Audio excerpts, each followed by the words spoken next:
Institute of Engineering and Technology was established under Holy Cross Education Society. Ours is one among the three top colleges in the district, not only in academics, but in placements also. Our motto is to produce morally well and technically skilled students to serve the society. The prestigious CRT program at Mother Teresa institutions train and motivate young aspirants to the top-notch software and hardware industries. MTIET provides platform to every student to get through any career. I have elevated my confidence levels and excelled to greater heights in academics. I always wanted to be in the best MNC company, and Mother Teresa helped me in achieving this goal. It is the start of a bright future. Built-in confidence is what students earn from MTIET. Encouraging principal sir and his placement team make impossible as possible. We are trained, we gained. I proudly say that. Classes are fun and interactive. It creates an excellent learning environment. Here, we conduct lot of workshops and seminars which are more practical. And I am before you with offer letter in my hand before my graduation degree. We at Mother Teresa Institute of Engineering and Technology provide state-of-art facility for the students to pursue their studies in our campus. Our students have achieved 2 gold medals, one in mechanical engineering and another in civil engineering. We have 110 knowledgeable, highly qualified and committed faculty along with PhD degrees. We at Mother Teresa proudly says that we have delivered 325 professionals to the top-notch software companies. The hostel premises are very good and safe for girls. We have an anti-ragging committee and awareness programs related to women's safety which keeps us secure. We provide individual focus on each student to settle in their dream job. Other talents are also being encouraged for the students.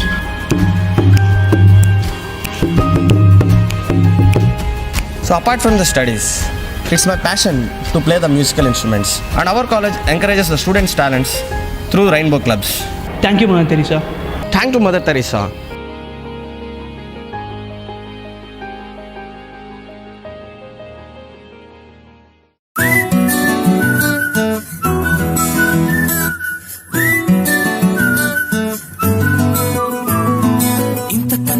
పోలికేది నాకు తట్టలేదు గాని అమ్మో ఈ love అనేది బబ్లు గమ్ము అంటుకున్నదంటే పోదు నమ్ము ఎంతగానే ఎదురు చూకి తగినట్టుగా నువ్వు బదులు చెబితివే అరే దేవుడా దాని తలో పటే పిల్లడా అంట దగ్గరై నన్ను చేరదీస్తివే బుట్ట బొమ్మ నన్ను చుట్టుకుంటివే జిందగీకే అడ్డ బొమ్మై జంట కట్టుకుంటివే. This is a private party.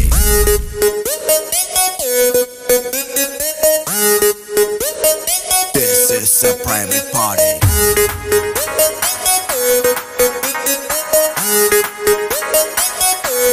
డచ్చగాన్ వారా సంకినాయాల డీజే కొట్టు డీజే.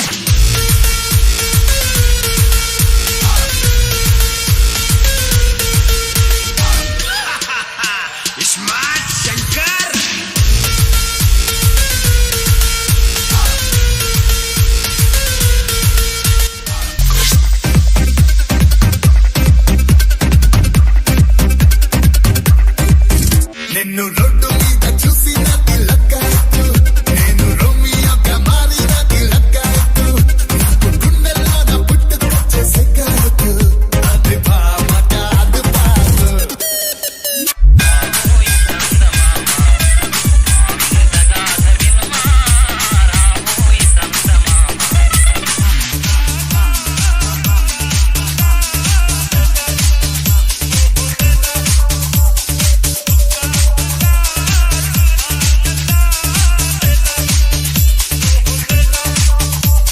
బ్రదర్ ఆపమ్మా, ఈ డిక్ చిక్ కాకుండా మన మ్యూజిక్ ఏమైనా ఉందా? నేల తల్లి గుండెలో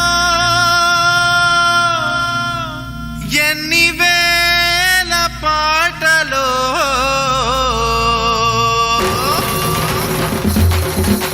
పాటే వింటే ఊపే రావాలిరా తాళమేసే కోనసీమే కోయిలమ్మై పాడాలిరా చిందులేసి ఆడాలిరా కోయిలమ్మై పాడాలి.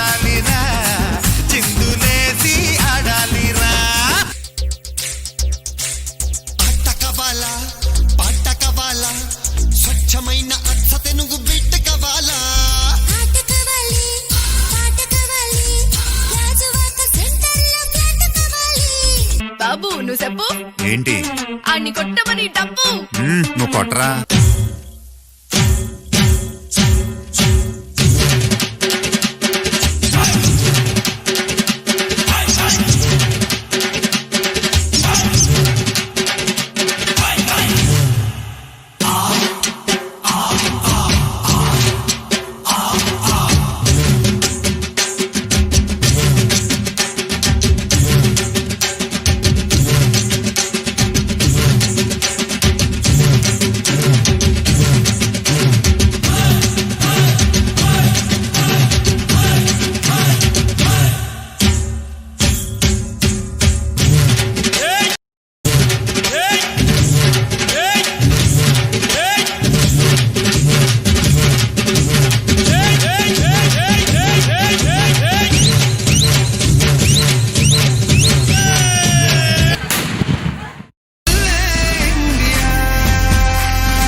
Mother Teresa Institute of Engineering and Technology was established under Holy Cross Education Society.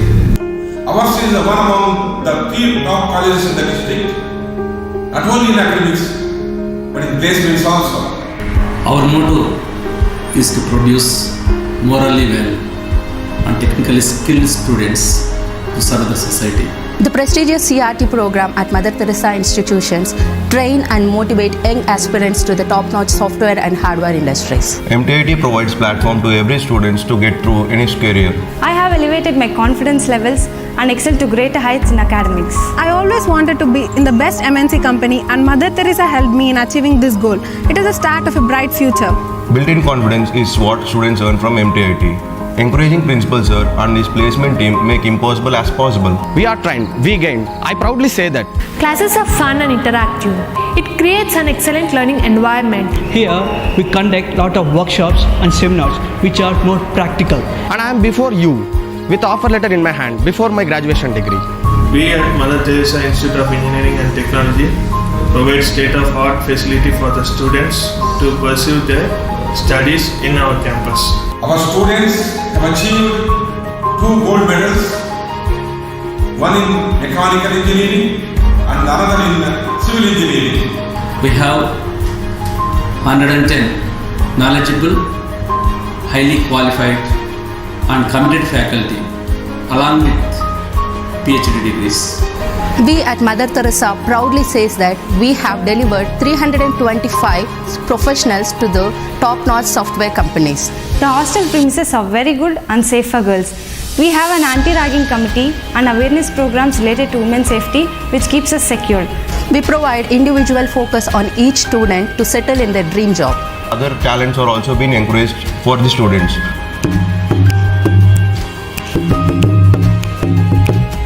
So apart from the studies, It's my passion to play the musical instruments, and our college encourages the students' talents through rainbow clubs. Thank you, Mother Teresa. Thank you, Mother Teresa.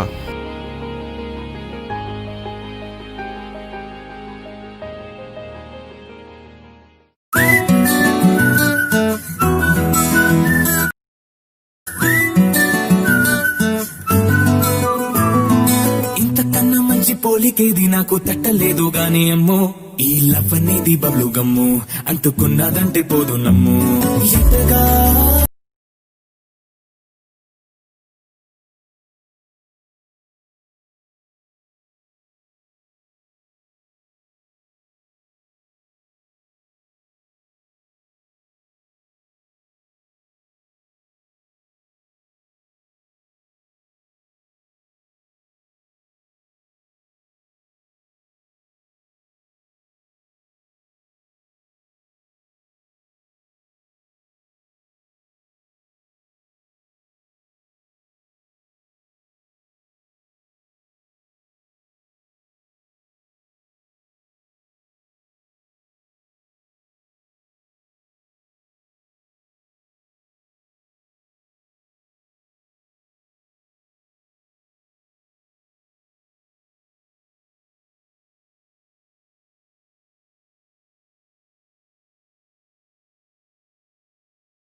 Hello Lokesh,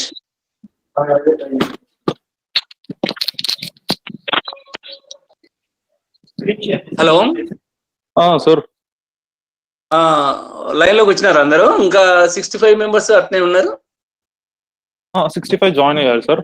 1 by 1 అదే వస్తున్నారు sir.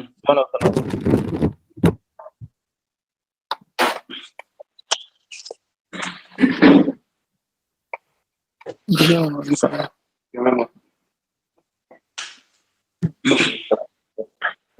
Second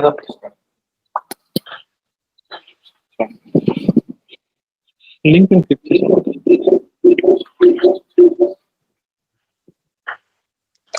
Facebook కొంచెం of చేసి starting వెళ్ళిపోతాం.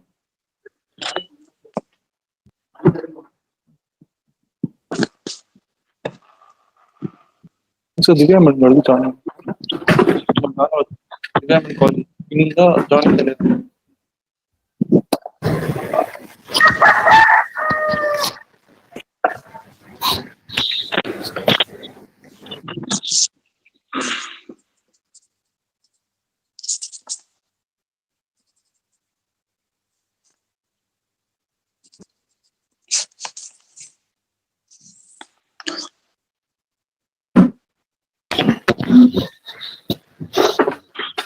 Sir ఉన్నాను sir.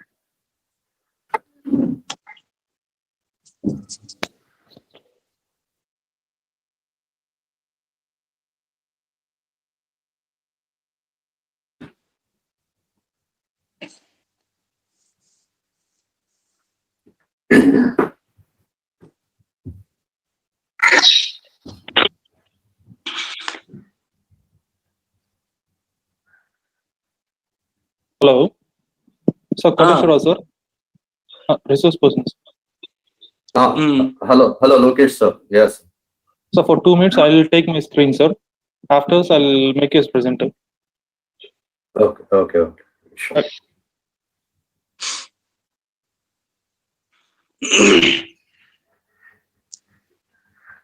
అంతా రెడీనా?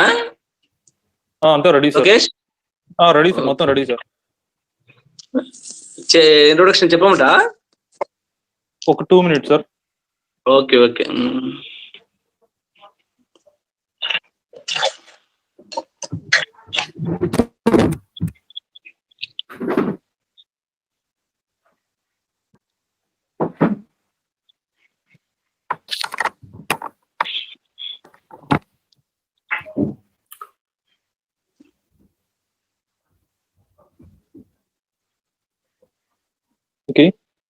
Good evening to one and all. I hope so everyone are doing well in this panic period. We from Madhya Institute of Engineering Technology, we are trying to organize a webinar. I shall request my principal sir to speak about the webinar and. Thank you, Lokesh. Thank you, sir. On behalf of management of Mother Teresa Institute of Engineering and Technology, I welcome all the participants, faculty, research scholars, and students for this one-day webinar, Life Skills for Success. All of you are aware, this is a panic period. No one is meeting to another person. And due to this corona, we are unable to assemble more members in the college, but it has given a lot of opportunities to meet in webinars, live webinars. This is also one of that thing. We already conducted 7 webinars up to now. This is the 8th one, and I congratulate Computer Science and Engineering Department to organize such a wonderful speaker as well as a wonderful topic, life skills for success. On this occasion, I request all the members, students, faculty, scholars, everyone to be safe by using measures of corona during this pandemic period. And also I want to say thanks Professor T. Koteshwar Rao sir for accepting our invitation to be part of this webinar. Thank you, sir. Thank you.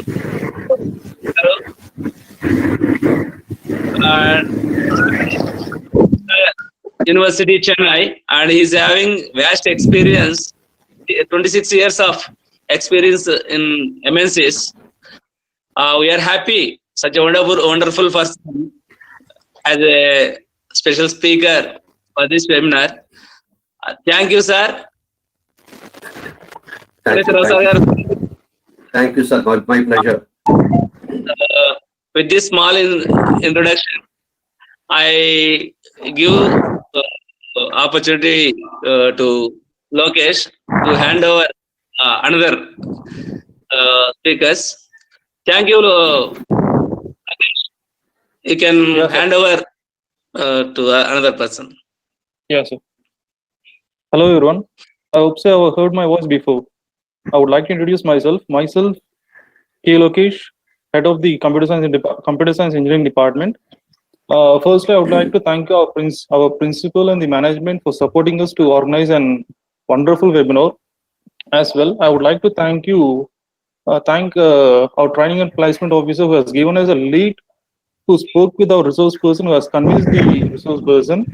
Then, last but not the least, I would like to thank our resource person, Professor K. Koteshwar Garu, for giving an opportunity to conduct a webinar.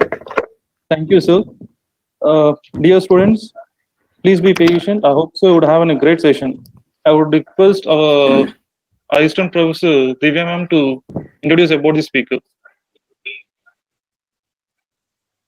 Divya ma'am. Good evening and welcome to everyone. Thank you for joining us for today's webinar. I'm Divya Zain, working as Assistant Professor in the Department of CSE from Mother Teresa Institute of Engineering and Technology. On behalf of Department of Computer Science and Engineering, today we are organizing a live webinar on the topic Life Skills for Success in association with Training and Placement Department, presented by Professor T. Koteshwar Rao Garu. Sir is a professor at Savita University, Chennai. He is a former global learning consultant and head of Tech Mahindra Learning World at Chennai. Sir has 26 years of experience in 3 MNCs like Citibank, British Council, and Satyam or Tech Mahindra. This is all about today's presenter. If you have any questions during the presentation, you can type it in the question box in your GoToMeeting app, or you'll be having a time at the end to ask your questions. We will hand over the session to today's professor, T. Koteshwar Rao Garu. Thank you, one and all.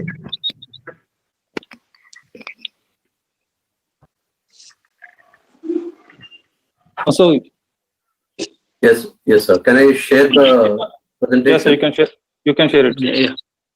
Okay, sir. Is it visible, sir, now? Yeah, sir. Yeah.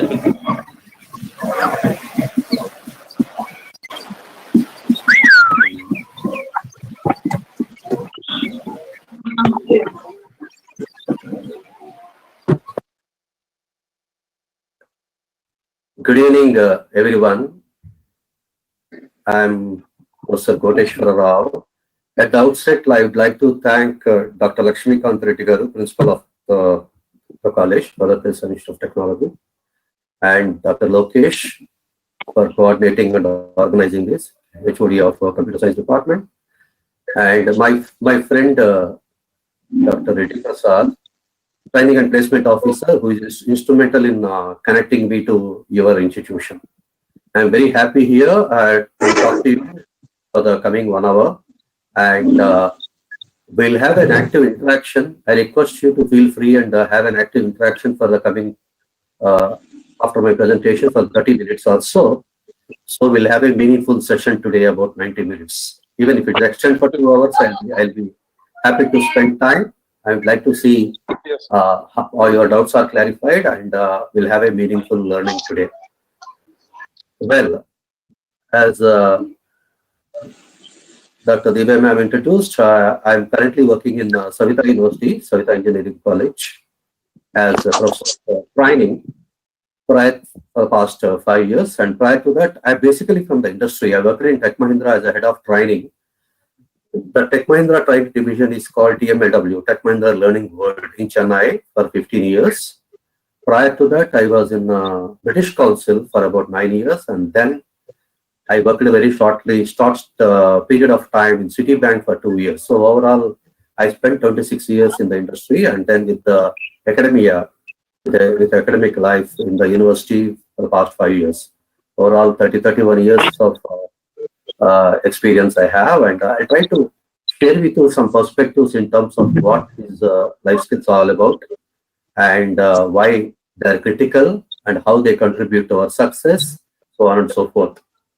Right? So I'm talking to you from Chennai, and as Principal Sir rightly mentioned, the COVID period is providing challenges to all of us, at the same time opportunities, and it has taken learning education virtually through webinar and webcast modes, and so the one thing that is going uninterrupted without any interruption or hindrances with education and learning.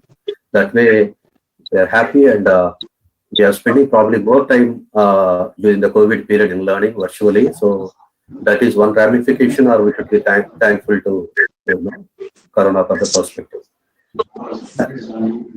I request participants to mute your mic so that you can hear me clearly. This conference will now be recorded.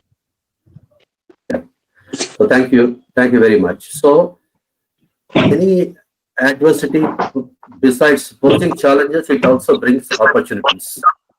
There is one such opportunity to meet virtually, and I'm talking to you from Chennai at the moment. I live in Chennai. I have been in Chennai for the past 20 years, and I originally basically belong to Andhra Pradesh. Guntur is my native place, and I did my BSc in Hindu College Guntur, and then I went to Andhra University Vizag for my MSc, MBA, and PhD program. Then I moved to Madras. It was Madras, not Chennai at that point in time, 1988, to join Citibank. From Citi, I moved to British Council, and then I joined Satyam. Satyam had a crisis in 2009, and then taken over by Tech Mahindra. And overall, Satyam and Tech Mahindra, Tech M put together, I spent about 16 long years.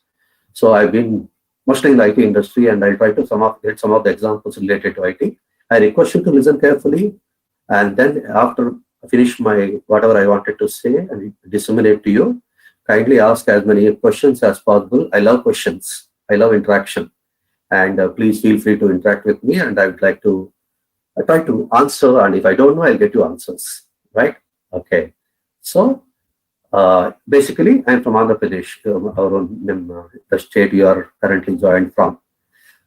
One more thing is I worked very briefly in SSC at Chittoor, Venkateshwara College of Engineering, Chittoor, for a very brief period of time. Therefore, your institution, Madanapalli, is quite familiar to me through Mr. Reddy Prasad Garu, and then he connected me to Dr. Lokesh Garu. Fine. Let's come to the topic today. What is this life skills for success? What are life skills? What success is all about? How life skills ensure and contribute to success is the agenda today. Friends? All right. So, lives. Before that, I would like to spend a minute on, and since predominantly you're all engineering students, I would like to spend time on. Excuse me, sir. Yes, sir. Yes, sir. So sorry to interrupt, sir. Can you make it as a full screen, sir? Okay, sir. Sure, sir. Thank you, sir. Sure.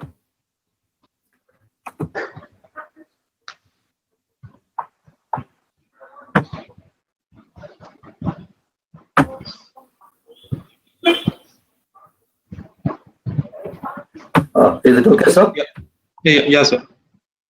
Thank you. So, friends, let's see what. Yeah, thank you. Let's see what life skills and how they contribute to success. And prior to that, let's spend a brief period of time on what is known as what the very concept, logic, and very purpose of engineering as a profession. As I understand, as I read from some sources, I try to share so that to impress upon the fact that that you are in a very, very onerous and very prestigious profession called engineering. Why? In 320 BC, during the period, Archimedes was a great mathematician and engineer and a physicist. Someone challenged him, "See, sir, you are such a great engineer and mathematician. Can you move planet Earth, or can you move a big boulder or a rock?" He said, "Yes, give me a place to stand, a long enough lever, I'll be able to move the big boulder or a rock." He called that lever or a rod-like structure, and he said, I put it under the huge rock boulder, press it on the other end of the rod-like structure lever, and be able to move it." He coined that concept of principles of lever. He's using a lever, a rod-like structure called lever. Principles of lever is defined as the concept of accomplishing seemingly complex tasks, seemingly impossible or complex tasks with application of methods, techniques, and processes and systems may be called principles of lever. That thought process has sown the seed for the exponential growth of a profession called engineering. Engineering is all about achieving great things, bigger things, and magnanimous things with the application of technique, methods, and technology, machines, and processes and systems. Yes or no? Therefore, that was the thought process, and then sow the seed for that. And Archimedes has also mentioned that engineering as a profession is all about working with data. Data, when we refine, becomes information, and then working with logic. Isn't it? You people are very good at logical thinking. I know about Mother Teresa students, and when I was in SVSET, I met some of you in a VIT for the placement drive. I used to come there along with Reddy Prasad Garu. So it's all about data, application of logic, and working with logic, application of knowledge, whatever you're acquiring these 4 years, application of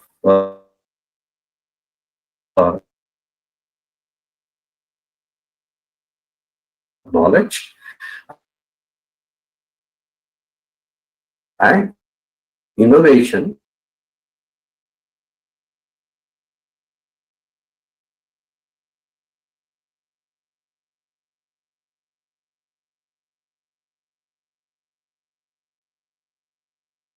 Innovation and what is called all resulting into problem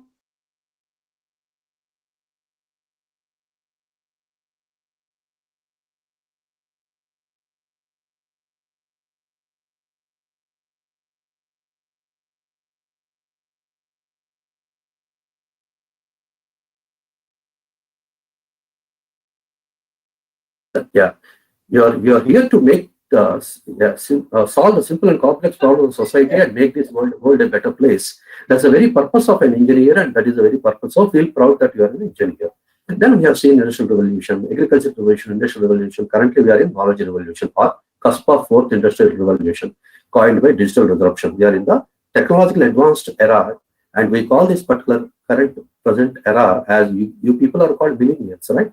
It's called era of digital disruption, digital technologies, and that's how we have been transitioning. And industrial revolution started in 1760 to 1840 in UK with the steam engines and turbines. Then then it has moved to US, Japan, Australia, then India and China. Then we have seen we are in fourth industrial revolution. That's how that development has happened. And engineering per se as a great profession is having about 30 plus branches and 30 plus specializations now. Whatever the specialization you are, and each and every engineer, and the logic and the thought process, application of knowledge, innovation, resulting into problem solving is all the same.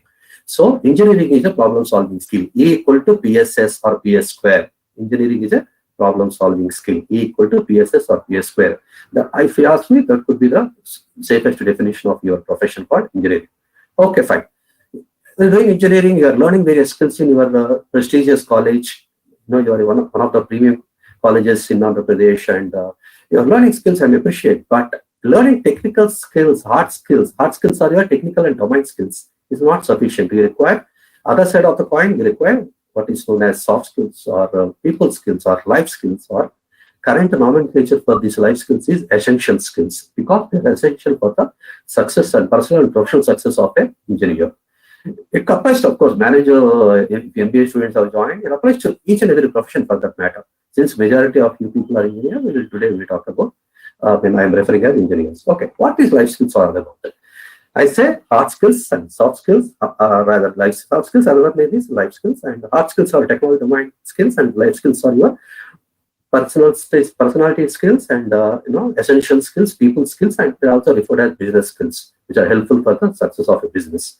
In life skills or soft skills, the very definition is the personality and behavioral trait means characteristics that enable somebody to interact with other people in a friendly and harmonious manner. That is the safest and layman definition of a life skill or a soft skills. Okay, sir.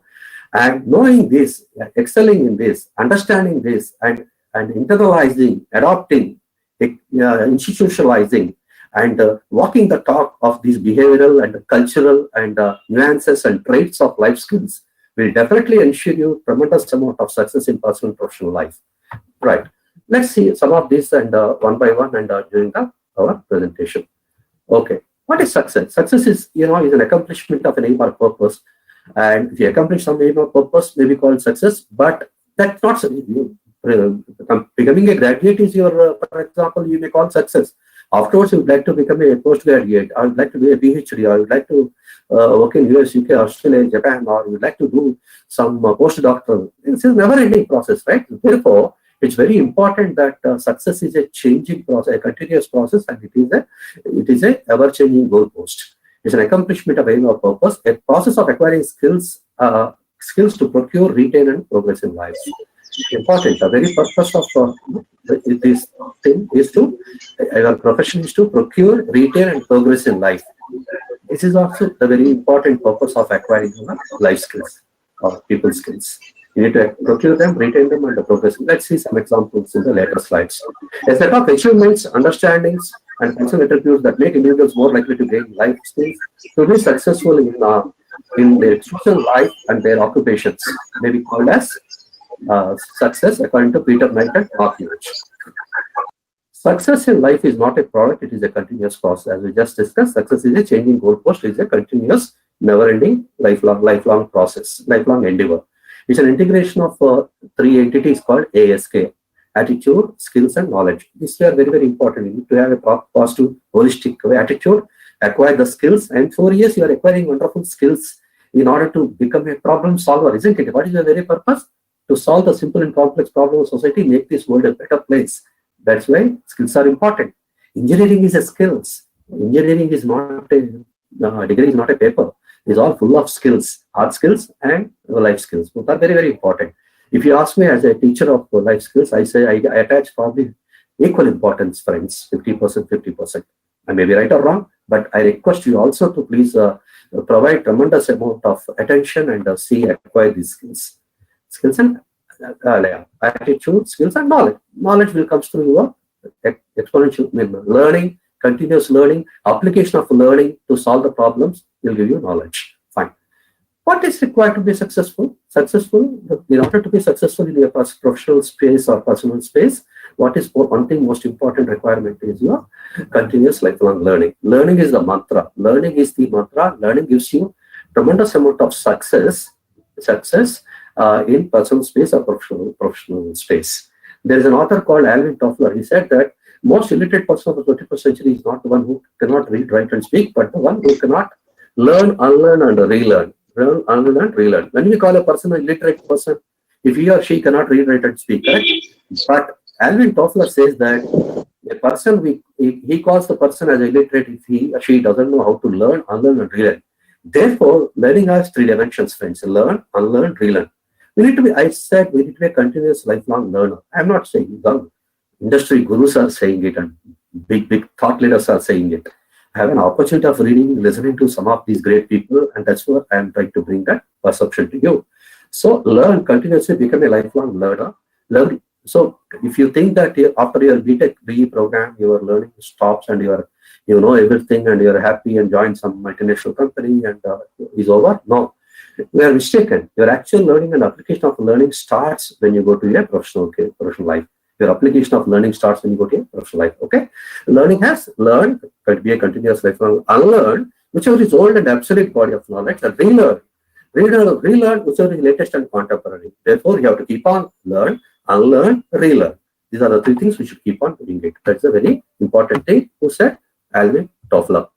Industry wants friends. That's very, very important. Last year in Savita Engineering College, Savita School of Engineering, Chennai, we organized a one-day national seminar called Employability Skills for Engineering Graduates in India. And some of the thoughts I am sharing with you were picked up from my paper, my presentation I have given in the last year. Please listen carefully. And this is what actually, having worked in the industry, I can say that what industry expects from you people, while in the college, outside, when you come to the industry, when you join as a fresher in a given multinational company, wherever you want to go. Industry wants appreciate skilled and deployable candidates. You should be deployable and be ready. And that means we need to learn the necessary skills in these 4 years while in the college. They look for a judicious mix of soft and hard skills, including emotional intelligence and intelligent quotient, EQ and IQ. Both EQ and IQ are very, very important. Intelligent quotient alone is not sufficient. Emotional quotient, you should be emotionally balanced. We will have more details in the next slides. Emotional quotient, both are important and they are very, very critical. Daniel Goleman, who authored a book called Emotional Intelligence 30 years ago, which is a bestseller till today. For the past 30 years, every year it is a bestseller. One of the top 5 bestseller books. He says that EQ is greater than IQ. EQ is greater than IQ. So I request you to grow with a strong sense of emotional intelligence. So EQ is important. And almost more important than intelligent quotient is Daniel Goleman said. Currently, Indian students and youngsters have immense energy but lack a direction to grab the opportunity. They are looking for right educated mentors to guide them. Fine. Which is why actually we are doing this webinar program or mentoring programs. And I'm sure we'll try to see how we can do it in a periodic basis as well. Okay, a survey, and I'm sure your professors and your mentors and you have very good professors in your college and they have been imparting these skills and they're taking care of your learning process, guiding you. A survey says that 70% of engineering, it's a modest figure I put, in fact, it's a little more than that. A survey says that 70% of engineering graduates in India are unemployable. What is unemployable? Lack of employability. They are not employable. What is employability? What is employable? For everything we talk about, friends, I request you to ask questions. Asking questions is a life skill, is a soft skill. So never miss the opportunity of asking questions. It's very, very critical and important. So over 70% of graduates in India are unemployable. In the olden days, the issue of unemployment, where in my generation now, the issue of unemployment, where we have Less number of jobs and more number of graduates, we call BSc. Doctors and engineers are very in short supply, scarce commodity at that time. And currently we have many people are doing engineering as a graduation program. Very good. But let us understand the reality and the expectation of the industry, and then acquire these hard skills and life skills, and grow meaningfully and become successful. What actually our thrust area of this whole 1.5 hour program. So earlier the issue was unemployment. Currently the issue is unemployability, lack of employability. So there is a crosstalk happening. I request all the students to mute your mics. Kindly mute your mics.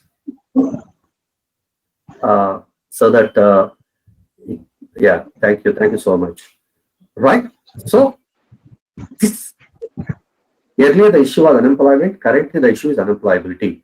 HR, human resource. What is HR? Human resource professionals who are responsible for recruiting, selecting, inducting, training, organizing, then taking care of your employee formalities, employee engagement, exit formalities, training and development. The department who takes care of all this is called HR, who come to the college campus recruitment, whether it's on-site, offshore, on-site or off-site, on-site, offshore, or full campus, on-campus or off-campus, whatever the mode of recruitment or placement or drive which you are going to attend. Or virtually, these days, of course, Corona brought placement services and placement drives virtually these days. It's happening. Don't worry, opportunity is not going to go away. They are going to come. In fact, it will come equally, or probably sometimes new technology, new opportunities will bounce up, and we are going to have definitely a good time. And I am sure each one of you, I pray God that each one of you will bag at least a couple of opportunities from your dream companies and multinational companies, and you become successful, and you grow great guns, and the wishes are there with you. Okay, so engineering graduates in India are unemployable. That is a concern area across the India. India, with a $3 trillion economy, rather India is 1.3 billion people, has 4,200 engineering colleges approximately, and they bring out 5 lakh plus engineers every year. And we have several colleges, small colleges, and which are coming out, and of course AICT, UGC are putting a lot of controls and trying to see improve the quality of these colleges. There are small colleges everywhere there, in probably east, north, west, everywhere, and there's a check on that. But nevertheless, people coming from this are 70% are unemployable. Unemployability is lack of employability. What is employability? Employability is a concept of procuring employment, retaining employment, and getting a career progression. Employment is called employability. The olden days, unemployment was the issue. Current days, unemployability is the issue. HR or recruiters, both are, I'm using these both intermittently, both are same. HR says that people with the required employability skills are in short supply, that's why they are not able to fill the post. And I give some examples. You'll be surprised to know, and you'll understand the reality of what industry expects. For example, Capgemini came last year to my college, and they wanted to take 150 people, but they're working out end of the day with 120 people. When you ask them, why, sir, why are you taking only 120 people? Why did you take that many people? Said that people with, they're not, I found that they're lacking in employability skills, and they're not, well, what is that? Can you please specify about it? I said, they are not opening their mouth in GD group discussion. They are not understanding their question. They are not able to talk properly in the interview room, and they lack communication skills. They lack emotional intelligence, and they lack probably teamwork skills as per my observation in GD. They lack empathy, and they lack basics of their subject knowledge. Friends, art skills I showed you, right? You may say 60-40 at least, or 50-50, whatever. They lack basics of their technology, basics of their technologies, that their own subject, they don't know the basics, and they're unable to have the fundamentals of their subject. They're not able to articulate properly. All contribute to the unemployability, friends. And therefore, sir, how can you expect me to hire 150 people? I'm happy with that, and I'll go somewhere else, and thank you very much. So that is what actually the Vice President of HR told me. Okay, so please, the opportunities are plenty according to HR. But the people who record employability charts also say, okay, sir, what are these skills? We want to learn them. Please tell us what these skills are all about and why there is a gap, what these HR guys want from us. Is that your question, right? Life skills, yeah, besides your technical, I have given that I strongly believe that you're all good at the basics of your technical skills or your hard skills or domain skills, and your fundamentals are clear in the technology. Then coming to the other side of the coin, which is my area, your life skills enhances employability, friends, and they contribute to success. Last year, Harvard University and Stanford University also did a survey. Harvard University said 85% of your career success depends on your communication and interpersonal skills. Stanford University said 87% of your career success depends on your communication, interpersonal skills, leadership skills, and ability to work as a good team player. Therefore, all these skills are life skills, right? Therefore, I strongly say that life skills enhance your employability. Okay, fine. What else industry expects from you? Continuation. Industry or institute expects a plug and play employees. Plug and play employees. That is, the moment they come, the student, the moment you are a graduate, you are a fresher, you are a graduate, is it? In a few months' time, you are becoming a graduate, and or rather 30 years, maybe 1 year time. So the plug and play, the moment you come, you plug and play and start working in the projects with minimal training and minimal intervention. And why? I tell you, they expect first day, first hour productivity from their employees, the freshers. First day, first hour productivity, that is, what are the learning they require, what are the knowledge you want, what are the coding, programming, and developing skills, testing skills, what are they need, you need to learn while in the college. Therefore, industrial plug and play is possible, first day, first hour productivity is possible, right? Well-rounded, holistic professional, the right skills and attitude. Attitude is very critical, and friends, if you ask me, sir, what is one life skill, top of your list of a dozen of life skills I talk to you today, or it is attitude, friends. Positive attitude is very, very critical, important. If you have a healthy, positive, holistic attitude, and if you are little low on skills, is taken care. And I have a lot of I can give examples as well. Attitude, positive attitude is very critical. HR says, HR is human resource professional. HR includes both internet use and is very, very important. In fact, incidentally, my wife is a senior HR leader. She worked in Chusa HR and Citibank, worked in Global Trust Bank and several HR. So I know clearly, and one positive and good thing I share with you is that I was in the HR panel of campus selection in Tech Mahindra, and I was in TML, Tech Mahindra Learning Board. HR used to call me to go to about 10 colleges in Chennai. I used to go and talk to the students and see that, ask a few HR related. I'll tell you what those questions are also, and then probably mentor them, guide them, and then help in selection process. Okay, fundamental thing.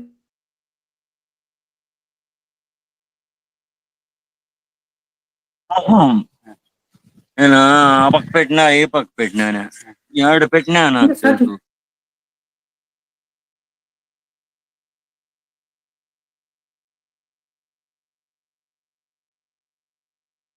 Training.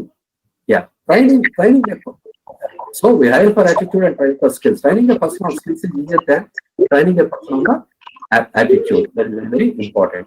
Our attitude can be, if your attitude is positive, it can be your best friend, or if it is negative, cynical, it can be acted as a worst enemy. Example, we have a university topper. Sir, please mute it.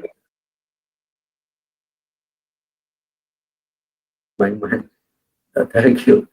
Sir, I request participant to mute your mic, and then once my briefing is over, you can unmute and ask as many questions as possible.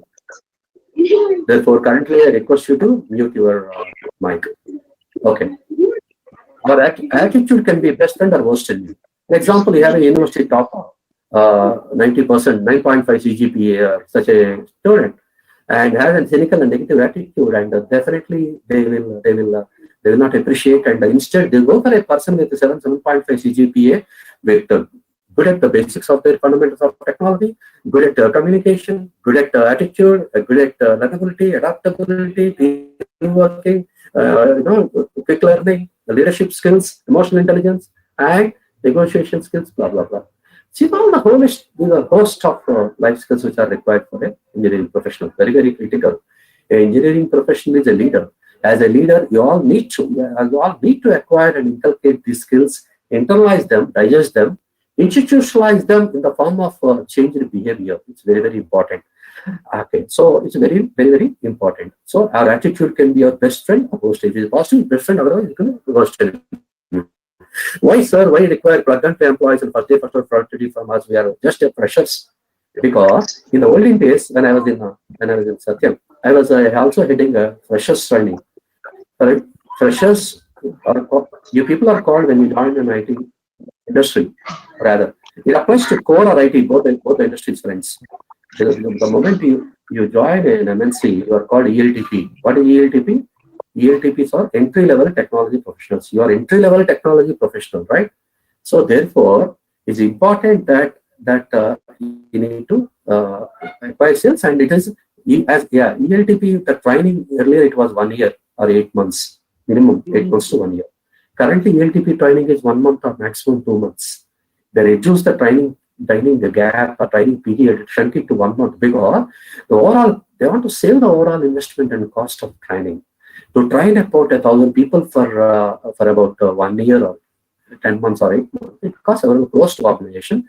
They would like to show that and add to their bottom line and top line. All these multinational companies, especially technology companies, they are shrinking the training period from 1 year to 1 or 2 months. Therefore, but why they expect all these skills, the basics of you should be strong programming, coding, and developing skills and technical skills in the college.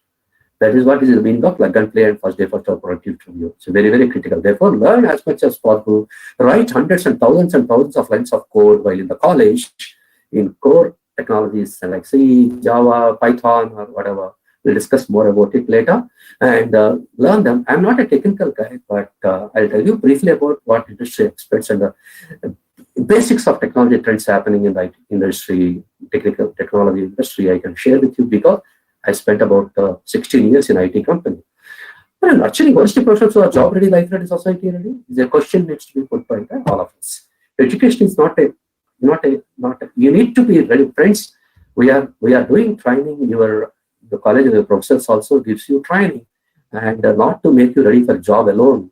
We'd like to provide the training, mentoring, coaching, guiding, leading you, and in order to make you ready for the society and the holistic life per se. So you need to get ready for life by learning the life skills. That's why they're called life skills, isn't it? They're very, very important, right? Education is not the learning of facts, but the training of the mind to think. Who said? Albert Einstein has said so. You need to think, ask questions. Please start thinking and asking questions. Asking questions is an important life skills. And many cases, when your professor takes the class, end of the class, and say that you have any questions, we don't ask questions, which is not right, friends. I request you to please ask questions. Ask. If it is a silly question, no problem. Please ask. So that if you ask questions, your process will be happy and they'll be able to help you and they'll be able to explain to you. If you are asking a question, remaining 30 people in the class get benefited. Yes or no? Therefore, please ask questions. Don't hesitate. Okay. What else industry expects from you? Yeah. What is that currently? In what kind of a scenario? Technologically advanced era, and we know we are in the era of digital technologies, and we call this era as the era of digital disruption. Digital technologies are causing rapid changes. That's why it's called era of digital disruption. You know what technologies are causing disruption? Example, mobile. Have you ever thought 5 years back that you can do so many things with your mobile phone? A few years back, we have not even seen the even mobile phone. Forget about even mobile phone. In our childhood days, when we are like you or younger than you, we have not even seen a landline phone. In my childhood days, to get a landline phone, we have to apply and own your telephone scheme and wait for 1 year, pay something extra premium, and then wait for 1 year to get a monster called landline phone. Currently, is Geo, all these people with the handset, they are giving you connection first to 1 or 2 months free of cost, and they are running after you. So it's mobile. cloud computing, so many technology and so much of things, artificial intelligence, Internet of Things, machine learning, robotics, expert systems, blockchain, and all these are called rapid digital disruption. Okay, fine. Digital technology, digital disruption. We are in the era of digital disruption. Okay, and we also call that this current world is called VUCA world. What is VUCA, friends? VUCA stands for, have you heard these terminologies? Otherwise, kindly please be cautious about it. Apply your mind. Kindly listen. I know I take more 1 hour, solid 1 hour. Please be with me. Listen carefully, and then analyze and ask. Then let us have a good interaction. Okay. So we live in what is VUCA? VUCA stands for volatile, uncertain, complex, and ambiguous. So the current world is volatile, ever operating, uncertain, lack of certainty, complex, lack of simplicity, ambiguous, lack of clarity. How to tide over and become successful in this VUCA world? In order to tide over and in this VUCA world, to combat VUCA, tide over successfully in this VUCA world, we need to have a vision for the industry, institution, or global market. Think global, act local. See, you should have a global perspective. You are not an engineer of Chittoor or Chennai, Hyderabad, Bangalore, Delhi, or anything like that, or India. You are a global engineering professional, so think global, friends. Find out what's happening in the trends in the global scenario. Tide over, okay, vision for the industry, vision for the market, understand the situation, environment, and have a clarity of thought and action in whatever we do, and then have work with agility and speed and being able to take all the important things to tide over the current VUCA phenomena. We are in volatile, uncertain, complex, and ambiguous. Current world is called VUCA world. Okay, sir. And which is why many companies know about it, and they're already positioning their companies in such a way that in order to help you people tide over the VUCA world and make you successful in your careers and the projects and so on. Example, COVID-19 is one example actually that we are in a VUCA world. Everything changes, and COVID has taught us a very rude, sharp lesson to all of us that without any warning, things globally, things can change in few days' time, and suddenly, it's spreading. We are really worried about the pandemic. We are collectively working together globally in order to tide over this current situation of VUCA and to eradicate and identify a cure for the pandemic called COVID-19. Anyway, but anyway, I request you don't think that this COVID period is a lull period or dull period or a lazy period or like that. Can never ever have that kind of a what is known as apprehension, friends. I request you to look at it as a golden opportunity to learn. You have an ample amount of time. At the most, you have 5 hours or 6 hours of your college online classes, or I don't probably I understand you're having or you're going to have long hours of online classes. Remaining time, what are we doing? What is happening? And it is a huge amount of time is at your disposal. Please make use of it and take it as a great opportunity, which is the reason why actually we are bringing this webinar to you. So ask for the industry asks for a multivariate skills, including foreign language. If you have foreign language skills and if you have done O-level, A-level, B-level, C-level or certifications in Japanese, French, German or Mandarin, Chinese or any foreign language that adds value to your resume, it's very important. So try to learn some foreign language is very, very important. And that is they expect a multivariate skills from you. That is they expect a kind-hearted, great human being like Mother Teresa with great empathy and love, and a Sylvester Stalin, a strong, agile, strong and very, very competent person like Sylvester Stalin in one person. That's what industry wants from you. Are we ready? Are we nurturing? Am I acquiring the skills? What skills are expected? What is this world currently we are passing through? What is employability? What is life skills? How life skills help in employability? Kindly ask as many questions as well. Your questions will help you, and asking questions is an important, essential life skill, very, very important. The world has plenty of answers, not very many questions, isn't it? Google, if you go to Google, it will throw thousands and lakhs of answers, references for any search. But sometimes we run short of questions, right?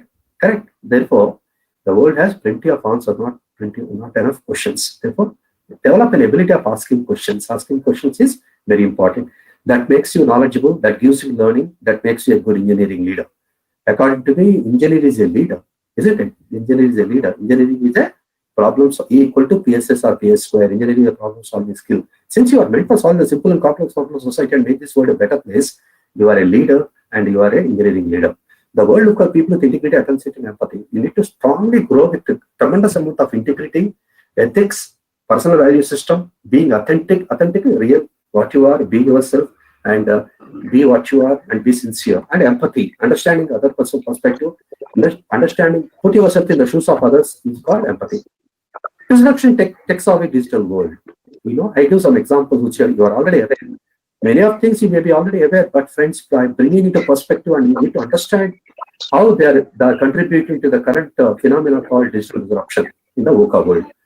Ola, Uber, some of the examples are, Ola, Uber, without owning a single cab, they are the largest travel company in the world. Airbnb, without owning a single hotel room, they are the largest hotel chain in the world.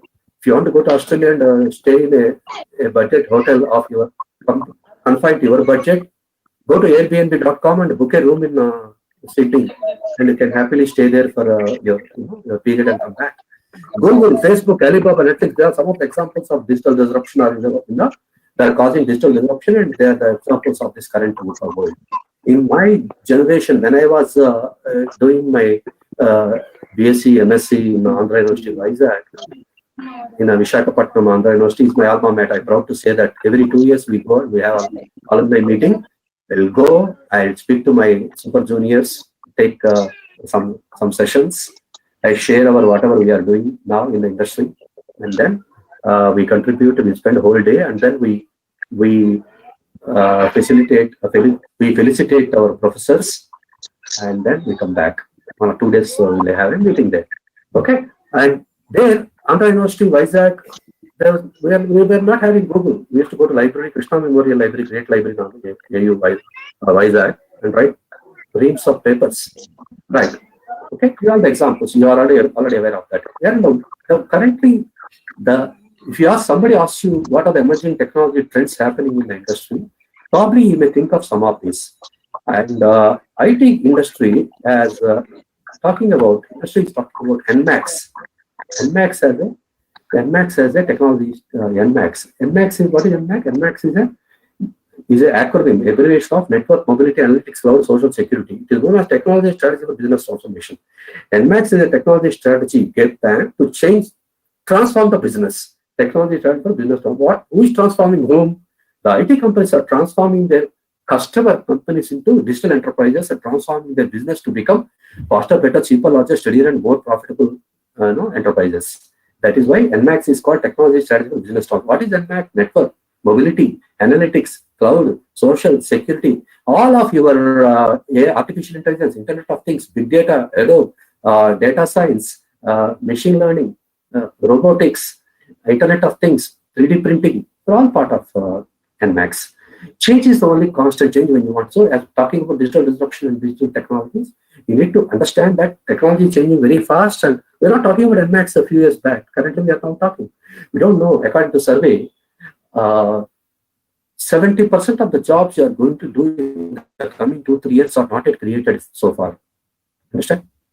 Got it, friends? 70% of jobs you are going to do in the coming 2-3 years are not yet created so far. Means you are going to do jobs that require new skills with the advent of these technologies, that require new skills, and they are not yet conceptualized and created so far. Therefore, please keep your eyes and ears open and learn new emerging trends and technologies, and learn these technologies as much as possible. Then we'll be able to occupy those jobs and get after 3 years or 4 years. They are not yet created so far. People don't know what jobs are there. Change is the only constant. Change when you want to, not when you have to, is what actually business leaders say. We'll talk about it a little later. Yeah. So you need to keep changing. Technology changing causes digital disruption. You have to change. If you change, we don't change, and we'll left out. We become outdated. We become obsolete, and we become irrelevant. And there is a business leader called Jack Welch, who was the CEO of General Electric. General Electric, you have heard about GE, General Electric, right? GE full form is General Electric, started 110 years ago by Thomas Alva Edison. For that company, Jack Welch was the CEO for 2 decades, 20 years, and transformed the company GE from $5 billion to $550 billion company. It's an American Fortune 500 company. And he said that change when you want, not when you have to. That is a very powerful statement. What does it mean? Change comfortably when you want to. So, for example, January, new technology is coming up, and understand, learn it in November, December, and get ready for the change. For example, your beloved college is having a small change in the policy, a procedure, in the best interest of all the stakeholders of you. Primary stakeholders of the college are students only, you people only. Students, faculty, and other management and other stakeholders. And they are instituting a change, for example, in December, in some rules, regulations, or something. Get ready in November itself, so that get ready, because that is going to benefit all the stakeholders, the students and the faculty and everybody. Therefore, change when you want to, not when you have to, is the powerful mantra, according to the great man Jack Welch. I introduced Jack Welch because Jack Welch is the top global leader. Everybody admire him as a global leader. He was an engineer like you. He joined 15 years ago before he became CEO as an ordinary engineer. Then he became CEO and changed the company and made it a most adaptable and highly dynamic company from a big white elephant.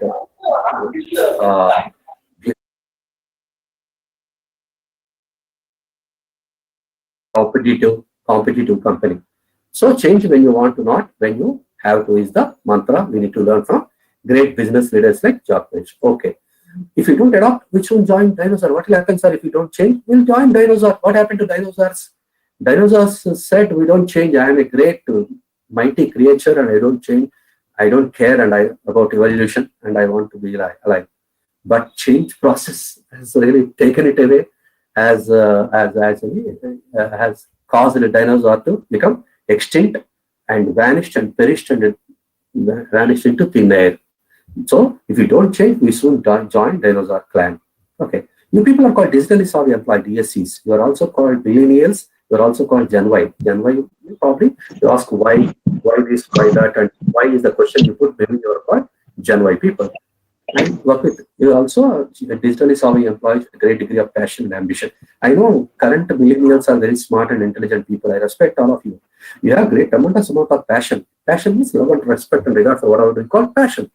And I learned in my professional life that you need to work with passion, not ordinary passion. Fire in the belly passion. People should be able to see the fire in your belly. That kind of intense passion you should demonstrate to become successful. And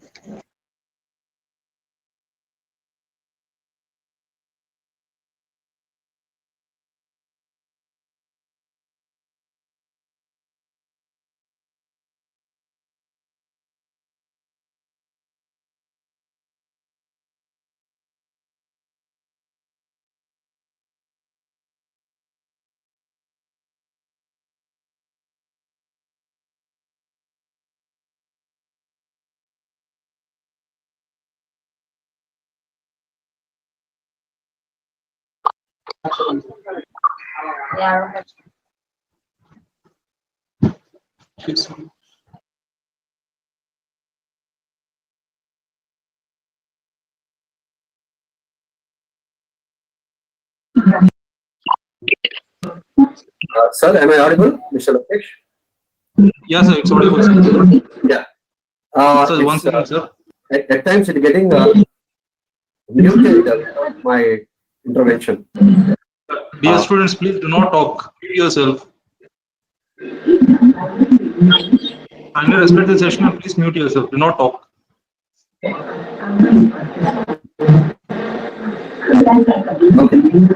Okay.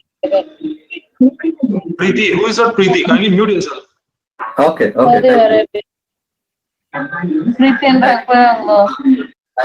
I request students to mute your microphones. After my presentation is over, you can unmute and ask questions. Whatever you want to talk, you can talk. Okay. So we are talking about examples like NB. We are talking about NMAX. We talked about change. We saw dinosaur clan. You people are called DSCs, digital savvy employees, with a great passion and ambition. Ambition is important, friends. In interviews, they look at your ambition, height of your ambition, and your passion and your great aspiration to grow up in the career as one of the evaluation criteria for selecting you. So have a great degree of ambition. Okay, don't go for a small ambition. Have a great ambition. Aim high, low aim is a crime. Who said that? Our beloved Dr. APJ Abdul Kalam. Have a great aim high, low aim is a crime. Very important. So keep changing with time. So you need to change is constant. Keep changing with time. Change it's like running to be in the same place. You need to keep changing, and it is like a running on the treadmill to be on the same place. That's how the changes are causing, and we need to be in such kind of a scenario. You should keep on running to be on the same place, like on running on the treadmill. The mind is not a vessel that needs filling, but wood that needs igniting. What Murak has said that. And again, continuation, disruption learning. Yeah, when you are learning is, I know you are following a blended type degree of learning called with building both traditional and virtual learning. And it's very, very important in online and offline learning. That is the mantra. I think Corona has given a good shock and has given a great opportunity and challenges to all of us to take learning online. Hereafter, I think virtual learning is also going to continue for some proportion. I cannot predict the percentage, but it is going to continue. So, while in academic life or corporate life, you need to upskill, reskill, cross-skill yourself regularly in order to be relevant and keep on learning. Learning as 3 dimensions. What are they? Learn, unlearn, and relearn. Upskill, else become redundant and irrelevant. There is upskilling. For example, I know Java. I need to upskill into Hibernate, Struts, or AngularJS, or something like that. And or I know Java. I need to cross-skill into .NET in order to go to the projects to save my job. Because if the projects on Java are exhausted, I have to go save my job and my family. So I quickly learn .NET and go to .NET projects. Blended learning, combining online and traditional learning is the mantra and is a trend. No, isn't it? You know that. And some examples I have given here. MOOCs. What is MOOCs? Massive open source online content. MOOCs online, free online courses. If you type it in Google it, you'll find plenty of free online courses in MOOCs. They are massive open source. Open source itself is free, right? So content, and please do some technical programs. Coursera, Simplicity, Udacity, Pluralsight, NPTEL, they are the examples of the free online courses. Go to net, search, Google it, and do a few online certification programs. Most of them are free, and please do that. And it's very, very important. I am requesting you, appealing to all students to do this, to take it seriously, because in the interview, if you tell the panel that, sir, I am a certified NPTEL certified professional in artificial intelligence, Internet of Things, in machine learning, in blockchain, or something like that, they're all available in the NPTEL website. I tell you what, okay, then you will have the better chances of select, because the interviewer, right? Interviewer feels happy that you are learning something, you respect learning, apart from regular academics and 8.5 GGPA and your regular course syllabus of JNTU, Anantapuram. You are learning, and you are learning something else, and I acquired 4 or 5 certifications during this journey of 4 years of your engineering life. They appreciate, and then your chance of getting selected much better. NPTEL means, I think most of you know NPTEL. I heard your college is NPTEL Model Point. I am really happy about it. NPTEL stands for National Program on Technology Enhanced Learning, and under Government of India, MHRD, Minister of Human Resource Development. MHRD Minister called IIT directors and said, you roll out NPTEL, National Program on Technology Enhanced Learning, online free courses to the engineering graduates entire India, 5 lakh plus engineering graduates. India, probably it goes to throughout the globe. A lot of people outside India are also doing it. You know that NPTEL is having hundreds of technical courses and general management, general courses useful to people like me. Also, I have 4 NPTEL certifications. I am very proud to say that I love this course, because you are taught by none other than IIT professors. 8 to 10 IIT directors are grouped together, and they have rolled out the content, and they are organizing this NPTEL online courses and offering the free online courses, and then they are offering you your certifications. I think some certifications you need to pay a nominal money of 1,000 rupees or so, because you will be called to nearby college to write the proctored exam, 3 hours. Most of it cases, it is a multiple choice objective type MCQs, 3 hours of test. After that, you get after 1 week's time, they evaluate, and they give you a beautiful e-certificate, a certificate that you are a NPTEL certified artificial intelligence certified professional, something like that. I have done it in leadership, team building, and I have done emotional intelligence. I have done it in communication. I have done it in NPTEL certified soft skills. I have done the 4 or 5. That's why I'm telling you passionately. I request all of you to please do complete it. You talk about it in the interview room. I'm telling you that you'll have a great edge over others. Right. You need to understand, friends, that what is your differentiator? Every day, these India, 5 lakh people, 4,000 plus engineering colleges, each and every student coming out to the job market with 8.5 CGPA, and what way you're different? Recruiters are getting confused. And what is your differentiator? And in what way you are distinct? Why should I hire you? In what the more better value you can bring to the table if I hire you? Obviously, there are common sense questions, right? You can say that, sir, I presented a paper in National International Seminar. I attended national seminars. I am a team leader in my particular project in my college. I organized a cultural event or a national seminar in my college. I had an NPTEL 4-5 certifications, Applause and Audacity, Simply and Coursera. Sir, I am a member of IEEE, and I have contributed a paper to the journal, the publication. See, along with the process, you can publish it. And at least, have you attended any seminars, symposium, conferences, and learned something? And I quoted proudly in your resume. What is that extra you have done? Jack Welch is a very rude boss. He says, differentiate or die, distinct or become extinct. Therefore, control your destiny, and somebody else will control our destiny. Get better or get beaten. This is the harsh reality statements given by industry friends. Let us get used to it. That is, industry doesn't love us and lovey-dovey, pally-pally. It doesn't behave like that. Industry teaches us hard lessons. Let us get used to it in the 3rd and final year. So please do NPTEL certifications by the time you come out and complete your graduation program. It's my sincere request to you. How to get people learn anytime, anywhere, and anywhere on your own is a very important challenge and opportunity. And for all that, we have these are the examples being given. Blended learning, which is combining a judicious amalgamation of online and traditional learning opportunities. Appreciate efforts in part of learning in the virtual which are learning savvy.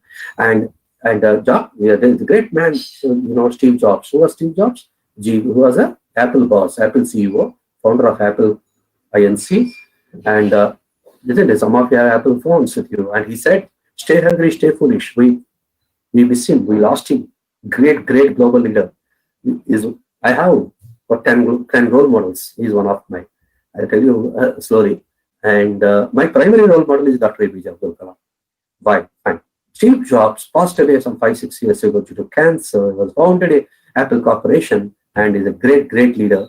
Why I'm saying so much about Steve Jobs? Because I'm sure in your college and in your interviews or in your corporate life tomorrow, your professional life, you need to give presentations and seminars. And even now also, your process asks you to give a small viva and seminars. So Steve Jobs globally is regarded as the greatest presenter. Therefore, a short 6-minute short video is made on him called Present Like Steve Jobs. What is the video? Present Like Steve Jobs. That is, you do presentations like Steve Jobs. Steve Jobs is a wonderful, globally most acclaimed, powerful presenter globally. Okay? Please listen carefully, friends. Go to YouTube today or tomorrow, whenever you have time. Say, present like Steve Jobs and watch that video. Present like Steve, watch the video and improve your presentation skills. He is such an amazing presenter.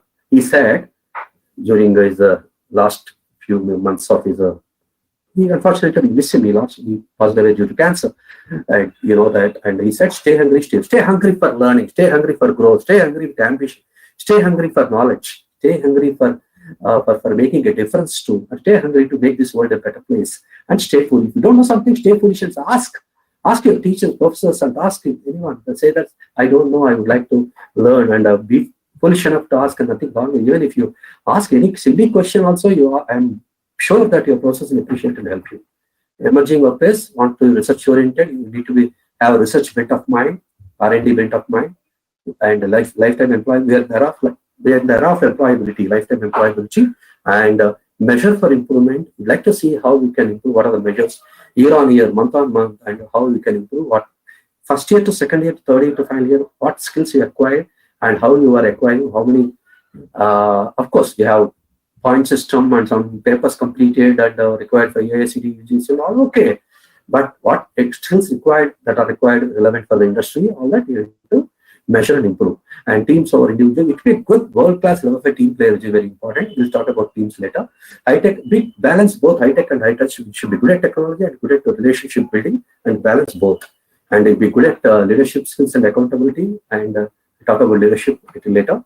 And you should make your organization your beautiful college as a learning organization. Tomorrow, if you join CCS, IBM, Infosys, Tech Mahindra, HCL, wherever, make it a learning organization. Learning organization that aligns the objectives of that particular learning department to the overall objectives of the company. It's called learning organization. That is very important. Globally, if you want to get good projects, you have to be a learning organization. Then otherwise, global top blue chip companies won't give you projects easily. It applies to core IT. Whatever I'm talking is relevant globally across the domains, across the specialization. Virtuality has become reality now, emerging paradigm. Organizations need from you inquiry mindset, research mindset, sense of please don't be slow. We are thereof. Urgency, speed, work with sense of urgency, and you need to they look at your high productivity from you, and they look at high degree of commitment from you towards work. You need to very, very important. Sense of urgency is very critical, friends, and that is why you know that in IT, at least I give a small example. IT projects we used to do it projects in waterfall method in monthly modules and develop and deliver the software at the end of the 12th month, which is a 1-year project. It's called waterfall method, the SDLC life cycle and software development methodology. It's called waterfall method. Currently, customers are demanding all these IT companies to run the projects in agile method. Agile method is every 2 months you complete one module and give it to a customer for the approval concurrence, and then end of the 12th month there won't be any shocks and surprises, and you give a robust, scalable and very functional software to the customer. Is it that? That's why agile method is preferred over waterfall method. You only give the entire software 12th month, and you don't know. Roughly, I'm telling you, I am not an expert in project management. I'm just telling you. Customers will articulate the specs. Specifications say that I need an animal with 2 eyes and a snout and 2 ears and a strong body and 4 legs and all that. And you understand it as an elephant. But customer end of 12th month, when you are delivering elephant, he gets shocked and said, no, I asked for a horse. I have not asked for an elephant. That was the issue or a challenge with the waterfall method of project management. Therefore, they're asking monthly iterations, monthly piece by piece delivery of the modules and checking acceptance by the customer. That is what is known as agile method of project management. I'm just telling out of context because you should know. I think when you go to industry, you all will be trained on agile project management methodology in order to deliver the projects. Right? High commitment. We have to work with sincerity, commitment, ownership, accountability. I told you. Collaboration, teamwork. Teams are preferred over individuals. The teamwork is very important. Adaptability and the flexibility to change. Yes. Learnability. Be a quick learner. Okay. Life paradigm. What you people want, Gen Y or millennials. You people are called Gen Z or millennial. All three are same. What? Open and honesty from the company management by your bosses. It's challenging work. You don't want a boring work. You want a challenging work. Isn't it? You want grow every every year, scale up the career ladder. You want a challenging work. You want to prove your mettle. You want to make miracles and build up a robust, scalable, bug-free software and get appreciation from customer. And in the process, every year you aspire for growth and you grow up the career ladder and quickly you can become, in IT, I can tell you transition. In China as a ELTP, entry-level technology professional, then you become a software engineer, senior software engineer, a module leader, project leader, project manager, program manager, head of a business unit, then MD, vice president, MD, then CEO. You can even go become a chairman also. CEO is the first employee. CEO is chief executive officer. That's what is possible, friends. It is possible because, example, Sundar Pichai, Satya Nadella have joined like you 15 years back. Sundar joined Google and Satya Nadella joined Microsoft as software engineer or maybe systems analyst. And today there are CEOs. So we have several examples like that. In my own years, I tell you, friends, believe me, I saw ELTPs. 5 years they have become program managers and vice presidents. Program manager and vice president. Also, I have also seen other side of the coin, ELTP, these freshers. Within 10 to 12 years, they are still doing coding programming. is this fun of it? You get bored, right? Therefore, you need a challenging work. That's the example. Support to learning, and you expect companies to give support to learning. Tomorrow, for example, you joined TCS or Tech Mahindra. You expect you to, sir, what support you provide to learning? Do you reimburse if I do a CJP, Sunset Java programmer, or Microsoft certified, Scrum developer program? Sir, if I want to do MSSC program from BITS Pilani or Harvard or MIT or Stanford, virtual programs are available, for example. I paid 5 lakhs or how much fee will be reimbursed by the company. All multinational companies will reimburse you your tuition fee and reimburse your certification. Small, for example, I did one certification, I got my 40,000 back. If you do, if you do some Java program, some certificate Java program or certification, because your Java knowledge is useful to the project and to the company, TCS, where you are working now, they happily reimburse that 40,000 or 30,000, whatever you have spent on the certification. That is called support to learning. Respect and recognition. You expect respect and recognition as a professional engineer, engineer from the company, from your people, from your bosses, from all the stakeholders. Make a difference. You want to make a difference and grow. You want to contribute to the growth of the company and make a difference and grow. Because, isn't it? In Satyam, I was in Satyam Computer. How many of you know Satyam Computers being in Andhra Pradesh, right? Satyam Computers was established in 1987 by Ramalinga Raju, and grown up. It has become what is known as fourth largest IT company in India, and is grown. I was 99. I joined Satyam, and I enjoyed the golden period of Satyam growth. And in 2009, it had a crisis, financial mismanagement, rather, Mr. Raju. Only one chairman. The people, technology, customers, everything is great in Satyam. Then it has a problem. So I'm giving example because if you make a difference, our people make the difference was the punchline of Satyam that attracted me. That attracted me. Therefore, I left the British Council and joined Satyam at that time in the year 2000. To make a difference, every year you can add value and you can add to that, and so that the company will take care of it. The opportunity does not build a door. Those element of the. In America, US, there is a market research company called Gallup Corporation. Is a big market research company. Listen, this company conducted research on the 21st century skills required by the professionals like you. They said that people require seamless collaboration, team working, collaboration, coordination, communication, knowledge construction, skill communication, global awareness. You should know what is happening global scale in your technology, whether it's CSE, IT, ECE, mechanical, civil, EEE, agriculture, biomedical, whatever your specialization, okay, or your MBA, MC, it's fine. But do you know what is happening in your technology space in US, UK, Japan, Australia, globally, and what is the current best practices and next practices happening in your technology? Are you aware of that? Please read widely. Don't confine to only your textbooks and all. I request you to read widely and then make a difference. Very, very important, friends. That's really very, very critical and important for all of you. And so, the reader is a leader. If you are a reader, you're a continuous reader that requires knowledge, you become a great engineering leader. Right. Self-regulation, self-control, emotional intelligence, and self-discipline are very important. Emotional intelligence, I told you, emotional intelligence is very, very important. I'll tell you more about it. Real-world problem solving, your very job of you guys, engineers, is problem solving. Equal to PS square. You don't forget. Entrepreneurship. I mean, 5% or 3% of you, or you would like to become an entrepreneur, and probably you would like to become a job giver instead of a job seeker. Yeah, please do that. You'd like to have a startup. All these so-called global giants now are all, once upon a time, they're all startups.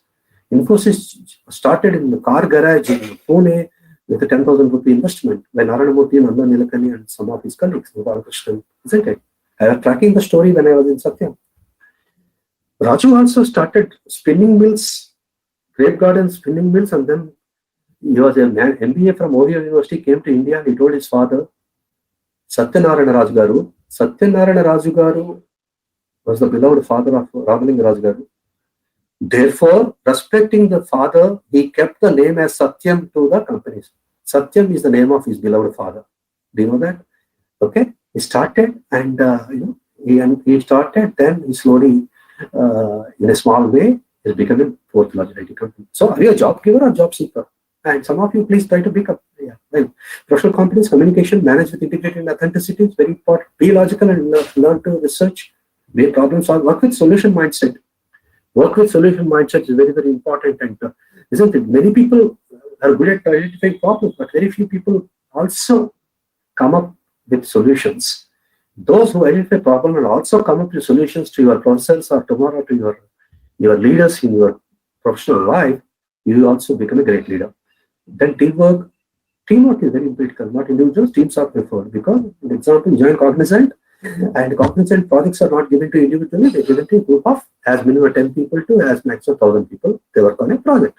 So we work together as a team and succeed as a team. We as ourselves should be our language. Very, very important. Demonstrate positive attitude and behavior. I told you attitude is very important. Attitude determines altitude in life. Attitude is everything. Attitude can best friend or worst enemy. And HR says, you should never forget, we hire for attitude and transfer skills. You are hired for your positive attitude. Anyway, they have 1 or 2 months minimum time for training, ELTP training. Time for skills required. I have more .NET projects and I'll train you in ASP.NET, ADO.NET and then put you in the projects. Okay, attitude is very important. So, and positive holistic behavior is very, very important. And being authentic, work with good integrity, and it's very, very important. Critical thinking, creative thinking, very, very important. And it's part of analytical concepts and conceptual thinking. Very critical and important, isn't it? Authenticity is very critical. Authenticity are very critical and important because Accenture HR, we had a lunch last year. Listen friends carefully, and there are my real life examples I'm sharing with you. When we have lunch, I asked sir, finish test, okay, out of 1,000 you shortlisted 600, wonderful. In interview, what do you look from my people, my students? I said nothing sir, we want people to be authentic. He told 2 things friends, please remember. We want you people to be, your students to be good at the basics of their subject, whatever is your specialization. CSE, be good at coding, algorithms, data structure, OLD, OOPS concepts, fundamentals of testing, fundamentals of programming, SDLC lifecycle, C, C++, Java, .NET, Python. Then AI, I think they have latest emerging technology, some papers or some topics. But C++, mother of all language, yeah, C++, probably learning Java, .NET, and Python is the most widely used now, and all that doesn't make much time. Be good at your subject. Similarly applies to civil, mechanical, EEE, electrical, or ECA, all that, electronic communication, ECE people, everybody. Then be good at your basics of subject. Second thing he said is, sir, we want students to be authentic, sir. Be what they are. Then let them not try to be somebody else. Authentic, real, honest, sincere. Be themselves. Be yourself. It's called authentic. Use one word, authentic, and walk away. Oh God. Then of course I briefed my students, and it helped me in briefing my subsequent batches of students. Okay, in my organization, Savita. Okay, be authentic, friends. That's very, very, very important. Authenticity is very important. Example, sir, we are being authentic. We are ourselves. We are sincere. We are honest only, sir. What is the big difference? What is that you are talking about? Authenticity. The example is that he quoted that, sir, one candidate has put cricket as a hobby in the resume. When I asked a question about recent IPL match and what is your opinion about the performance of India, he could not explain properly about the IPL match which just happened 1 week back, and he could not talk about it, and he could not even talk anything about his favorite cricketer, or he could not name that person also, or something like that. When I asked why did you put cricket then as a hobby and all that, he said, sir, I'm sorry, I just copied the resume from my classmate, my friend. Over. Is it very, very important, right? So basically, how can you copy a resume and think, and whatever very word, you should have a authority, authenticity, and you should have a capability, competence to explain to the interviewer. And every year you should have a control and command over it. And you should be authentic. Whatever you are putting, you should be able to explain. So same thing. Just a small example I'm giving. Look at which happened. And next what happened? He said, boss, you copied resume and how can we really, it is an authenticity issue, it is an issue of integrity and how can we hire you? This is the language of HR, you know that. Therefore, unfortunately, that boy could not get selected. Later, he got selected into, he learned in a very hard way and then he got into Hexaware later. Anyway, so critical creative thinking and professional competencies, be responsible. Authenticity is very important, friends. And so some of the students, he told that not able to, they asked some questions related to the presence of mind. They asked questions related to what are the subjects you are studying in your 5th or 6th semester. They are not able to articulate properly. They are not able to articulate probably some of the concepts and conceptual clarity in their concepts in the subject. So you are good at your subject. Professional competence, be responsible, be adaptable, adapt to the situation, and ability to think out of the box and come out of comfort zone, think out of the box, and be strong and be I am seeing 300 leaders today. So be out of box and be candid and be strong and be very confident. Never allow anybody to shake your confidence. That's why I would like to tell you that. So ability to think about personal management, have self-discipline, have a great emotional intelligence. Intelligence is very, very important. Collaborate, participate, and respect diversity. Respect diversity. People across the genders, people across the nations, across the languages, we should respect each other and collaborate and participate is a very, very critical, important thing. And persuasion and negotiation are very important. These are personal competence expected from you. And listening skills, great. But sir, in what way different? Communication is okay. Listening is part of communication, but I'm saying separately because oftentimes we are not really good listeners. We don't listen, we only hear. Isn't it? We only our attention span of listening is also not very high. Today, say, I am taking 1.5 hours of your time. Let me see how many are really attentively listening and we'll have an interaction after I finish it today. Okay? So, persuasion, negotiation, greater listening skills are expected, and then be a good listener, world class, level 5, effective, efficient, great listener. Then only we become great leader. End user orientation and your customer. Finally, what your customer expects from you. Here in the college life, your professor is asking you your assignment, your project report, or your statement, or your work, your exam, projects. You are accountable to him or her. Therefore, it's very, very important. So, emotional intelligence. So, I'll tell you more about it. How life skills enhances employability. That's our our context today, crux of the such discussion today. Communication is very critical. You know about communication very well. I'll go very fast. And communication is the process of communication is the process of transmitting a message from a sender to a receiver, gaining a feedback from the receiver to sender. May be called communication. Communication has sender, receiver, message, and feedback, 4 elements. Communication, according to me, is equivalent to human breathing, or maybe you may call it as a circulatory system of the human being. So if you don't breathe for a few minutes, what will happen? It is dangerous. We see the same thing. If you don't communicate in academic or professional life, so you need to communicate. My boss used to tell me that over communication is better than under communication. You need to communicate. And 2 types of communication are, verbal, non-verbal, and communication has 4 elements: listening, writing, reading, and speaking.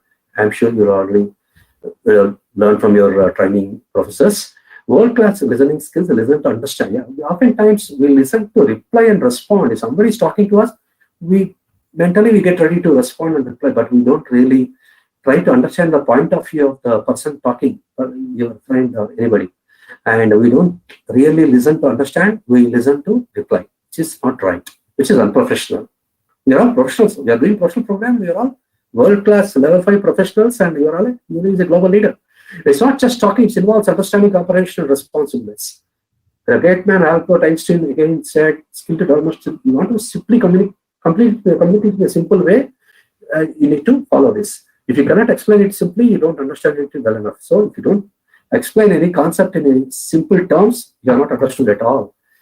Another point is teamworking. What is team, friends? Teamworking, you know it very well. I told you, all TCS, Infosys, IBM, all started putting in the advertisements, job portals, that that they need. Candidate has to be a good team player, team member, team player skills.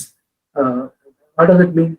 You should be a part of the team, and you should work, get along with people easily, learn from each other, work from each other, and you work as part of a cooperate, give and take. Such a holistic, beautiful, collaborative tendency should be there as a team player. That's what people expect from you.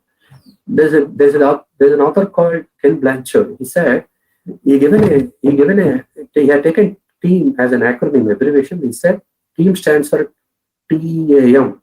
Beautiful friends. I'm not sure whether you heard about it. Team stands for together everyone achieves more. If you are a team player, if you work as a team member, what is a team? Team is a group of individuals working for a common objective. You know that. Apart from that, Dr. Ken Blanchard said team stands for together everyone achieves. If you are together, everyone achieves more. Industry expects a world-class level 5 team player from you. And the success of an organization depends on many such teams, isn't it? Because in organizations, projects are not individually. We have to work as a team, part of the team.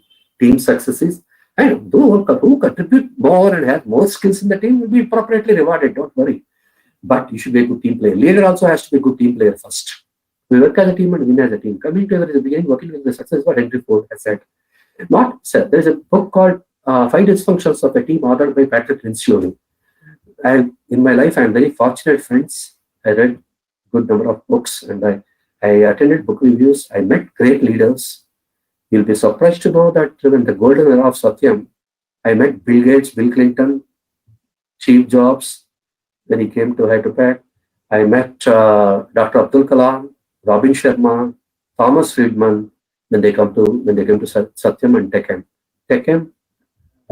before passing away, Dr. Kalam came to Tech Mahindra for Teachers' Day function. We had a nice interaction. He spoke to all of us for 1 hour, including the students. Tech Mahindra runs an engineering college in Hyderabad called MEC, Mahindra École Centrale, and it in collaboration with a France college and École Centrale, and Dr. Abdul Kalam was addressing them as well. And I met him twice, in fact, and I'm really, really fortunate to see such a great man, right? Therefore, all that I heard from these great people, I'm trying to bring some of these key learnings to you. So I request you to be please cautious. Work as a team. Coming together in the beginning, working together is success, what Henry Ford has said, isn't it? Who is Henry Ford?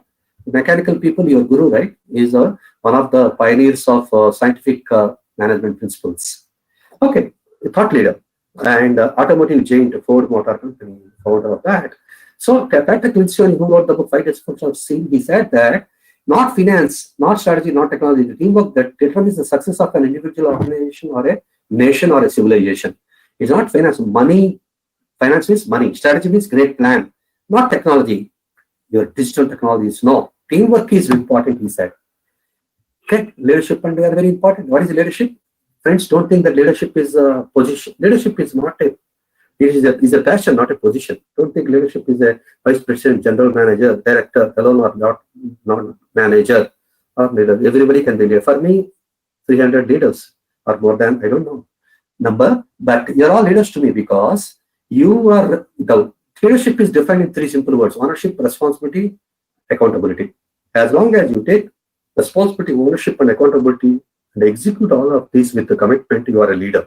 Since you're taking ownership, responsibility and accountability for your studies, for your family, for your college, for your life, for your results, for your job, you are a leader. Yes or no? Therefore, impart leadership responsibility is very important. Your accountability in the minds to become strong leaders of tomorrow to the India who can reshape the country. Yes, as a leader, engineering leader, and you, isn't it? Youngsters, you students, youngsters, you people are the future of the country, and you are learning the skills, and you are the leaders of architects of the future of the country, future of the economy of the country, and you have the competence and capability to reshape the destiny of our beloved country, India, and our country is awaiting reshaping from you. Yes or no? Get ready, please get ready, friends. We need, yeah. So leadership is important. You're all leaders. The whole industry, the whole world requires leaders, not bosses. It's very, very important that in global, see what is the difference? Hereafter, kindly don't use the word manager or boss. Use the word leader. Great globally, people don't even use the word manager and boss. They use the word leader. Because leadership is a passionate process. If you want to be a good leader, you is one who bring further leaders from the team. A leader is the one who knows the way, shows the way, goes the way. And the whole world, not only, it applies to everywhere, including your college or your organization or country, global. After all, we are in a global village, yes or no? We need bosses. We need leaders, smart bosses. What is the difference? Bosses and managers shout down orders, and leaders nurture, groom, mentor, and take care of the people and bring out further leaders from the team. That is the difference between a leadership is a passionate process. So for me, you are all leaders. Time management, importance of time management and leadership is a life skill. Yeah, life management is a life management. And you should know how to prioritize tasks and work on important activities according to as a 80-20 principle. There is a principle called 80-20 principle because 20% of efforts contribute 80% of the results. Is what Edward Pareto has told. It's called 80-20 principle or Pareto principle. And time management is two things you should understand. What is urgent, what is important. Important tasks or activities are those activities that will help in achieving your goals and objectives. Urgent tasks may not achieve objectives. And focus on the 20% of the important tasks that contribute your 80% of your results. For example, for a company, Tech Mahindra, 80% of the revenues come from 20% of the top blue chip customers. 80-20 Pareto principle can be used in all walks of life, in all industry or everywhere. Okay, so time management, life you require. For example, we live for 100 years. You break it down into years, months, and days and hours. Only those many crores or millions of hours we have in our kitty. Therefore, take care of time. I'll never say. We always. Including me, please. I am not telling you, I am telling myself in the process. Friends, don't be busy, be productive is the bottom line. Bottom line is the important key moral. Okay, the bad news is time flies and the good news is you are the pilot. Michael Ashwell said that. Oftentimes we are busy and my time is flying and I am not having time. Sir, give me 2 days time to submit my assignment or project. You say that. So, where it is, Mr. Trump or our Prime Minister Modi or Chief Minister, your professors, you, me, a layman, a common man on the road, we all have 24 hours per day, right? Therefore, the bad news is time flies. Time flies, you're right. But the good news is you are the pilot. How you steal your time up to you? Simply. Emotional intelligence is very critical, I told you. Emotional intelligence is very, very important. Daniel Goleman said EQ is greater than IQ. Emotion, energy plus motion. Emotional intelligence is closely related to law of attraction. What you feel and constantly think about, you get it, friends.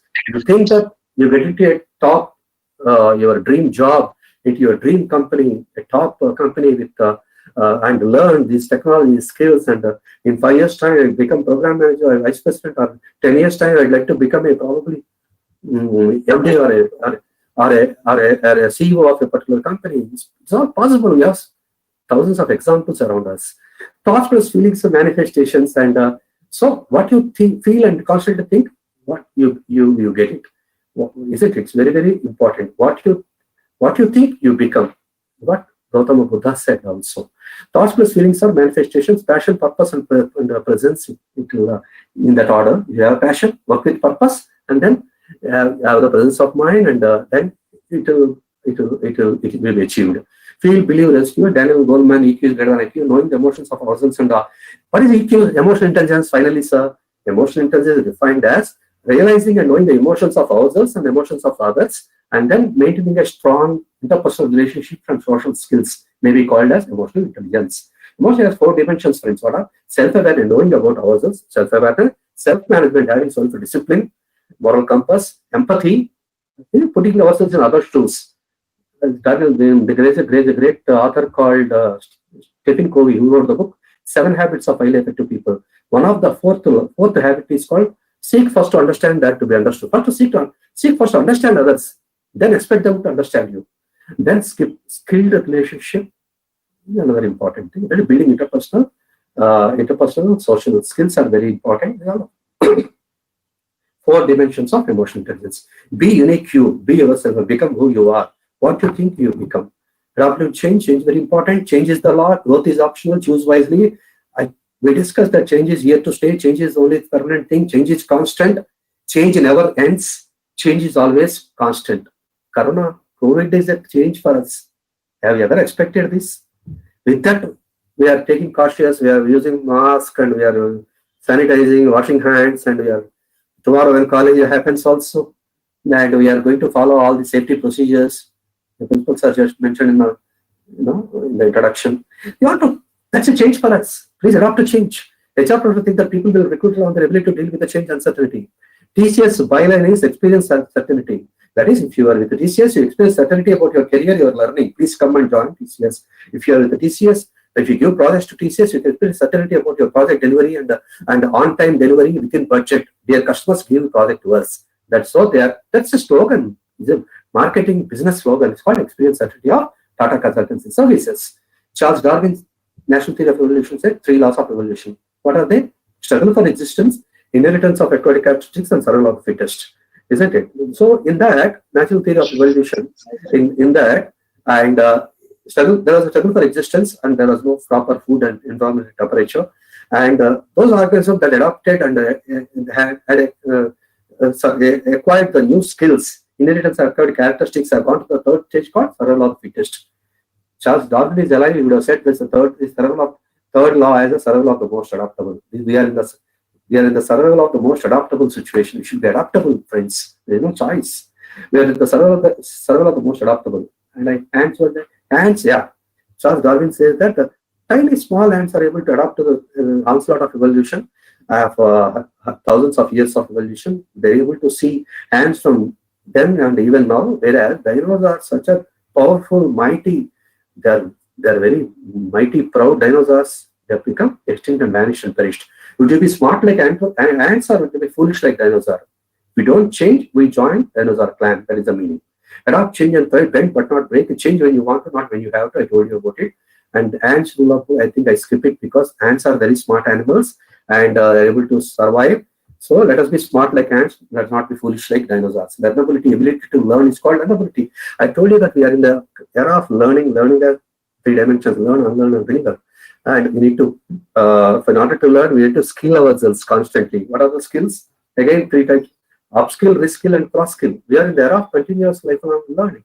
We learn, unlearn, and relearn. Keep people relevant and young. Learning keeps the people relevant and young, isn't it? We need to upskill, reskill, cross-skill constantly, and so that we become relevant, we become current, we don't become outdated and obsolete.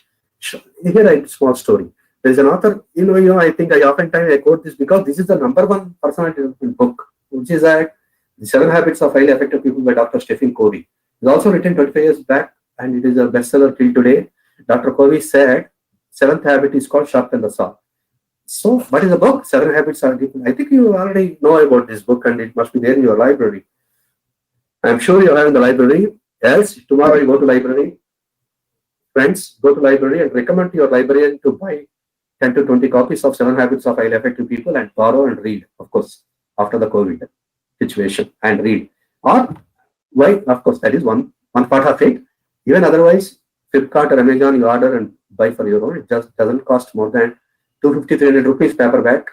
And this is the book. If you ask me, sir, one book I want to read for personality development for 1 decade, what is the best book? I recommend this, 7 Habits of Highly Effective People by Dr. Stephen Covey. He said, 7th habit is called sharpen the saw. It's a continuous learning, continuous self-renewal, continuous rejuvenation. He said the story in that. He said there is a woodcutter goes to the forest area for a work, and he meets one master. He says, "Master, give me work for a daily wage basis, so that I feed my family." Master, kind enough, he agrees and says, hands him over a saw or an axe or a saw or an axe, and he said, "My friend, go to the nearby forest and cut the wood logs from the forest. Bring it to me by evening. End of the day, proportionate to the number of woods you cut it, I pay you the daily wages." He felt happy, and he goes, and day 1 he brings 10 woods. He gets a good amount of salary. Day 2, 9. Day 3, 8, 7, 6.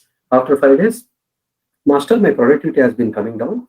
Please guide me, mentor me, coach me, lead me, tell me what should I do, and you are paying me according to my number of woods, and what should I do?"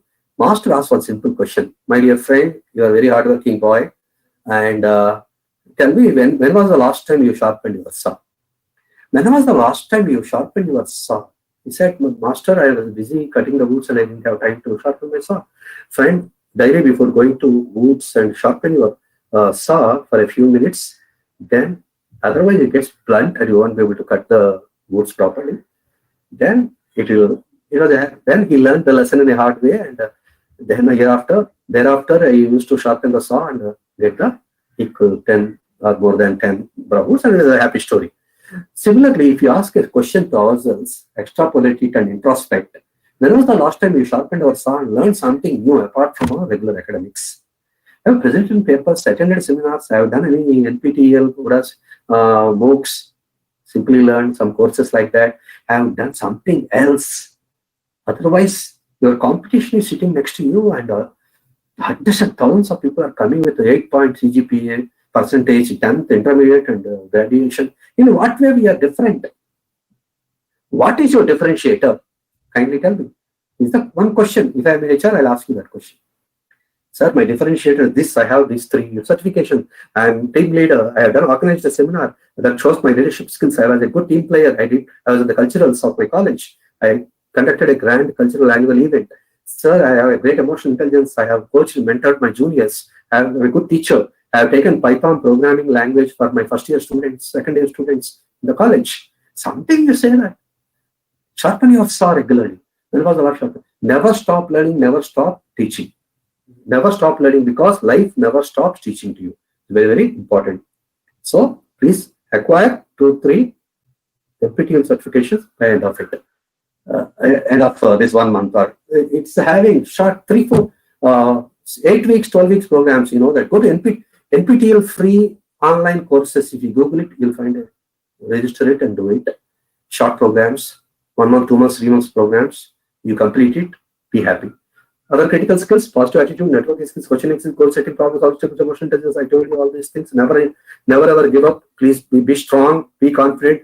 Work with never give up attitude. Work with 1 degree more attitude, friends. 1 degree more attitude means, in this context, water, when we boil the water, 99 degree, it will boil nicely, but nothing will happen.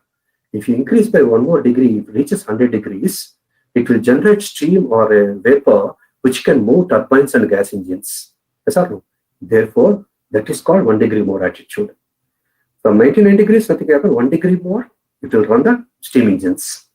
You also need to work with 1 degree more attitude. So that's very, very important.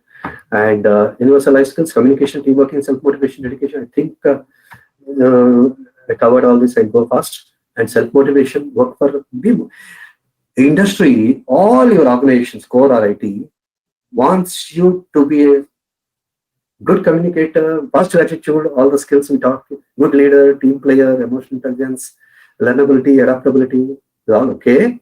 They also want you to be a good self-motivator. Nobody has time to motivate you, friends.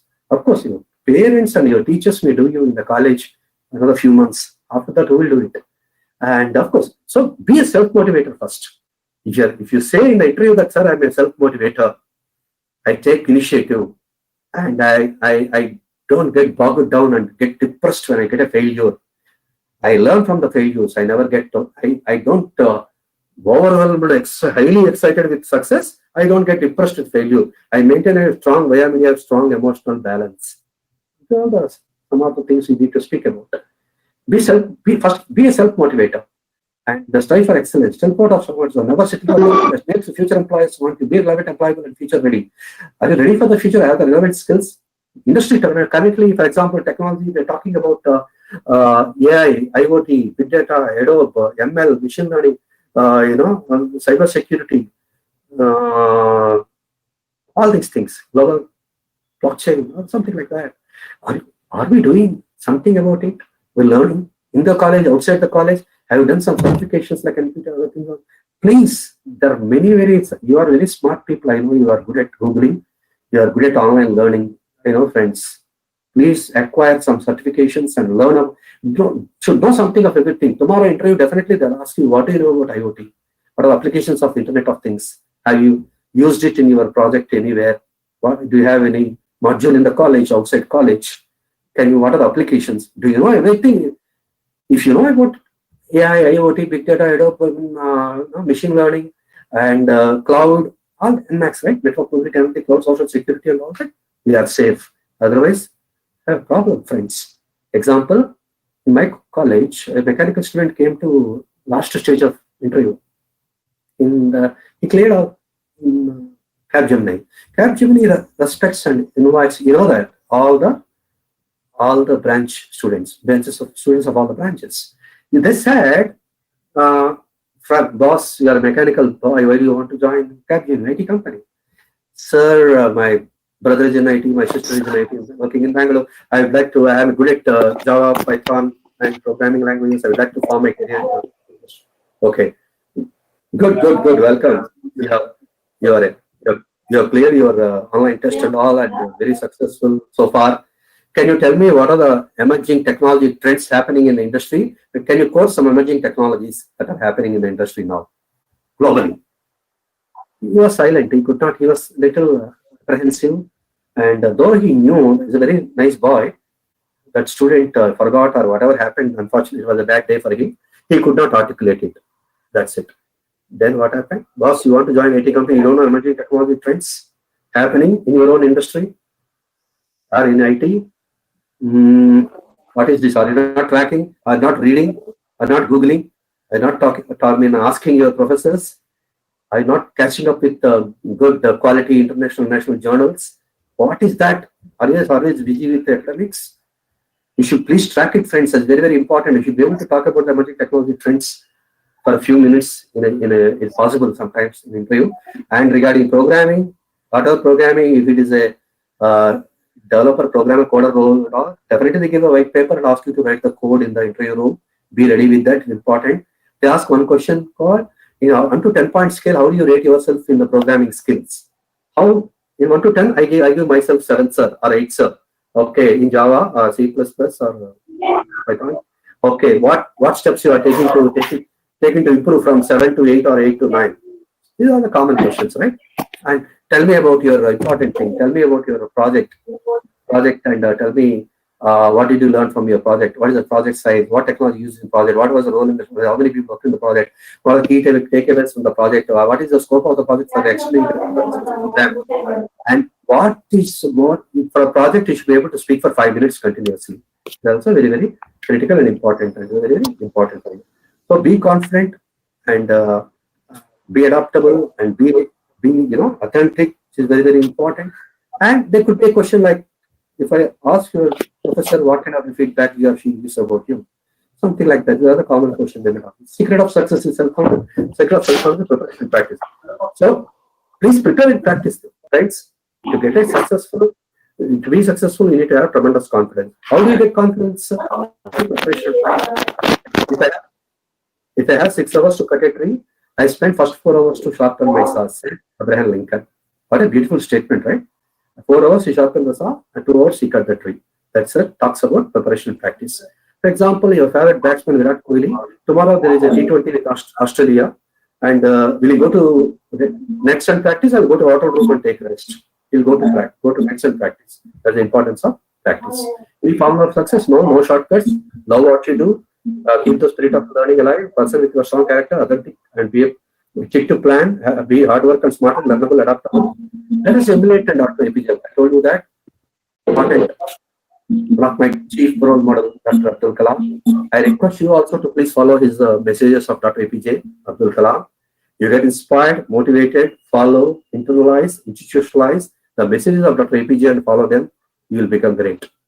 Dr. Kalam, in every college, every institution, every company, wherever he comes, he asks the people, especially he loves going to colleges, in the academic institution, small elementary school to IIT, IIMs, Harvard, Stanfords, that. He had 3 roles.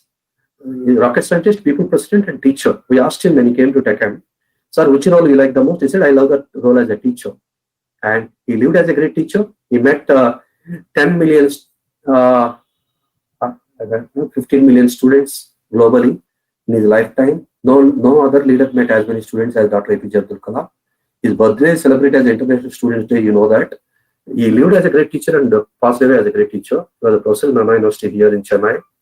And he asked the people to take this vote. It's a very, very great teacher. He lived as a great teacher and passed away as a great teacher about 3-4 years ago. I think 2016, yeah. He was addressing the IIM Shillong students and he collapsed and he passed away. A great teacher. He said, yeah, I read out for you. When there is a righteousness in the heart, authenticity, be good. Be a good human being. Industry wants a good, sincere, honest, and righteous and authentic engineer. Be a good human being first. Be a good student, good daughter, good citizen of the country. When there is a righteousness in the heart, there is a beauty in the character. When there is a beauty in the character, there is a harmony in the home. When there is harmony in the home, there is order in the nation. When there is order in the nation, there is a peace in the world. Dr. APJ. That's very, very critical and important, isn't it? It's a beautiful. He connected righteousness in the heart to the beauty in the character, the peace in the global, in the world. He also said, aim high, low aim is a crime. Dr. APJ Abdul Kalam. That's why aim high, low aim is a crime. It's very, very critical and important. Thank you so much, friends. This is what I wanted to share. I know I've taken a little more time, but my enthusiasm, my thrust is to give you as much information as possible and give you make you informed about the expectations and about the industry requirements, about the life skills. Thank you very much. Now I am open for questions. So, yes, sir, Dr. Lokesh. Thank you and wish you all the best and Godspeed success in your careers, dear students. Thank you very much. Now open to questions. Over to you, sir, Dr. Lokesh. Thank you, sir. It was a very great session. Thank you, sir. I hope our students have learned about communication leadership, the importance of communication leadership. Good, is my voice audible, sir? Yes, sir, audible, sir. Any questions, sir? Students, you can ask the questions. Few of them have raised few doubts, sir. They are typing in chat box. Sure. I'm unable to see that. Can you read out for me, sir? Yeah, sure, sir. Please read some of them. Just a second.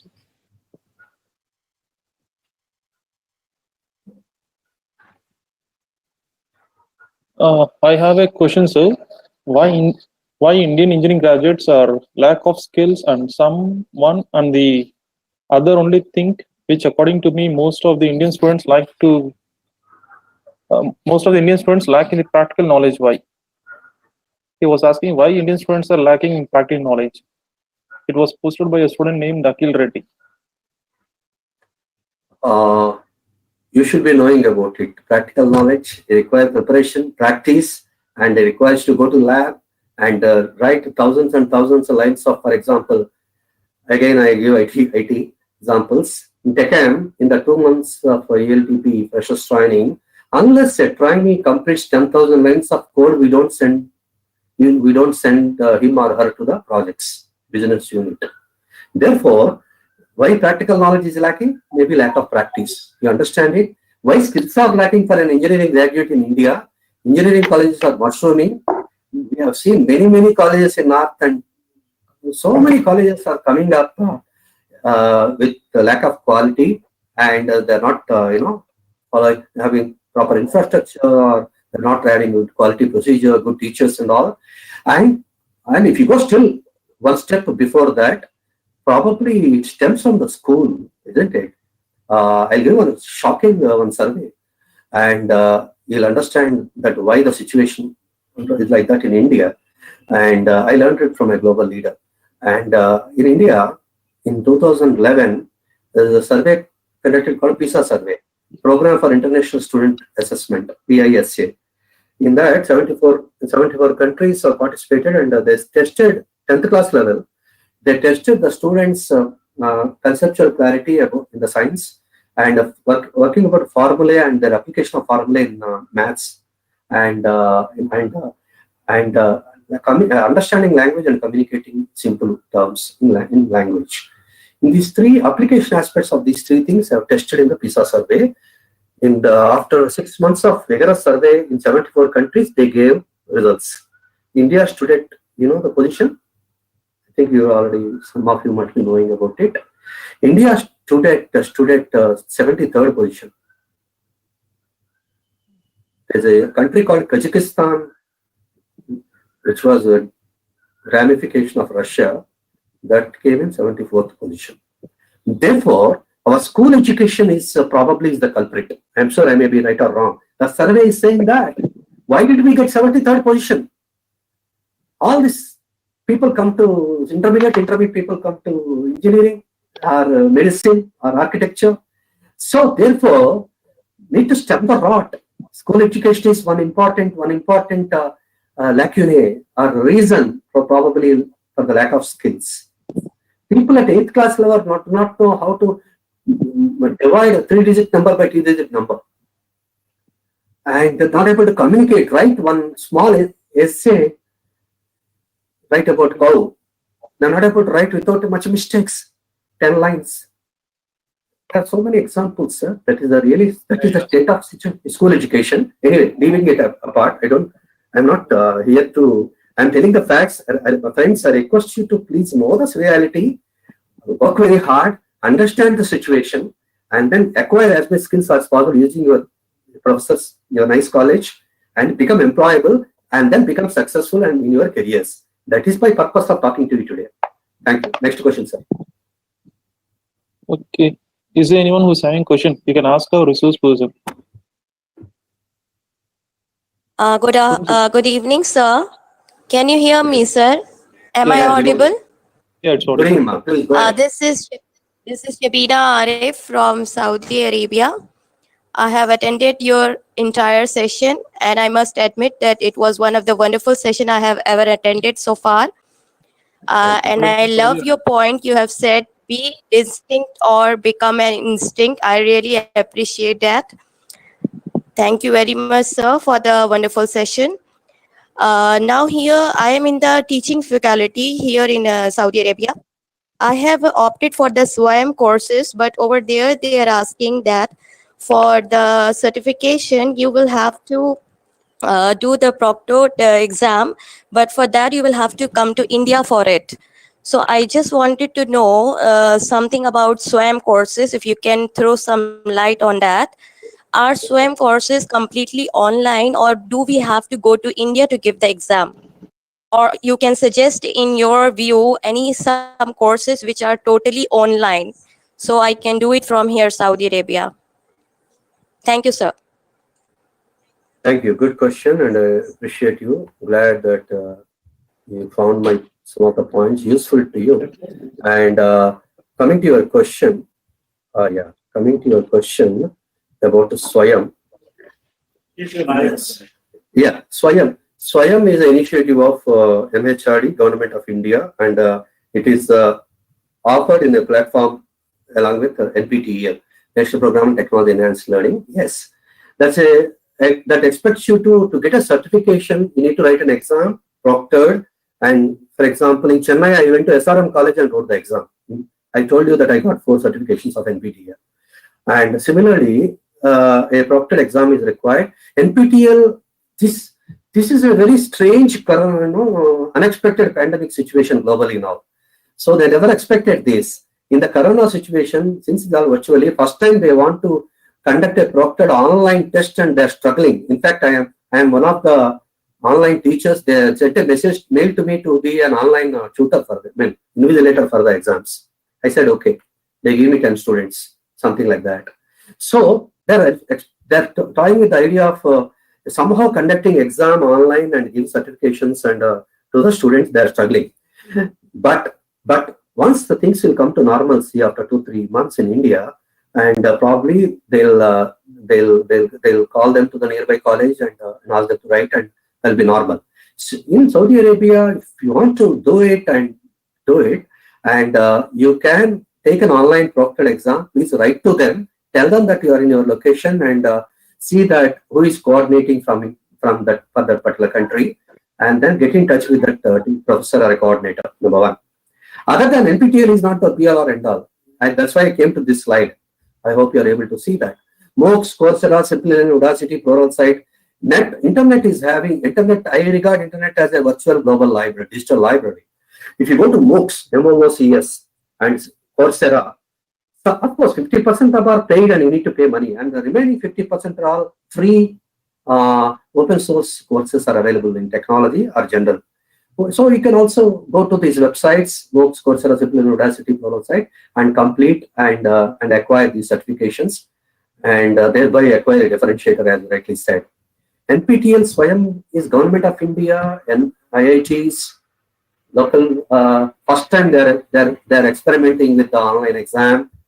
Otherwise, in India, they take some nominal fee of 1,000 rupees. Is a very small fee, and because that they have to pay to the invigilation center charges or whatever, and then you have to do that. Therefore, I am sure in the website they would have given you a coordinator for Saudi Arabia. Please contact that professor, and one thing. Simultaneously, go to the other sites also and please complete your certifications. Thank you. Thank you, sir. Actually, money is not a problem, but in this present scenario, going India and giving the exam is a problem. So I was thinking, like, if they can conduct online exam, because here in Saudi Arabia we have the Indian embassy, but I don't think so they are conducting like offering these such exams here in the Indian embassy. So better I should move to MOOCs or some you can use. You said as a Coursera. I think they are completely 100% online. Thank you so very much, sir. It was very nice session. Thank you. Thank you. Yeah.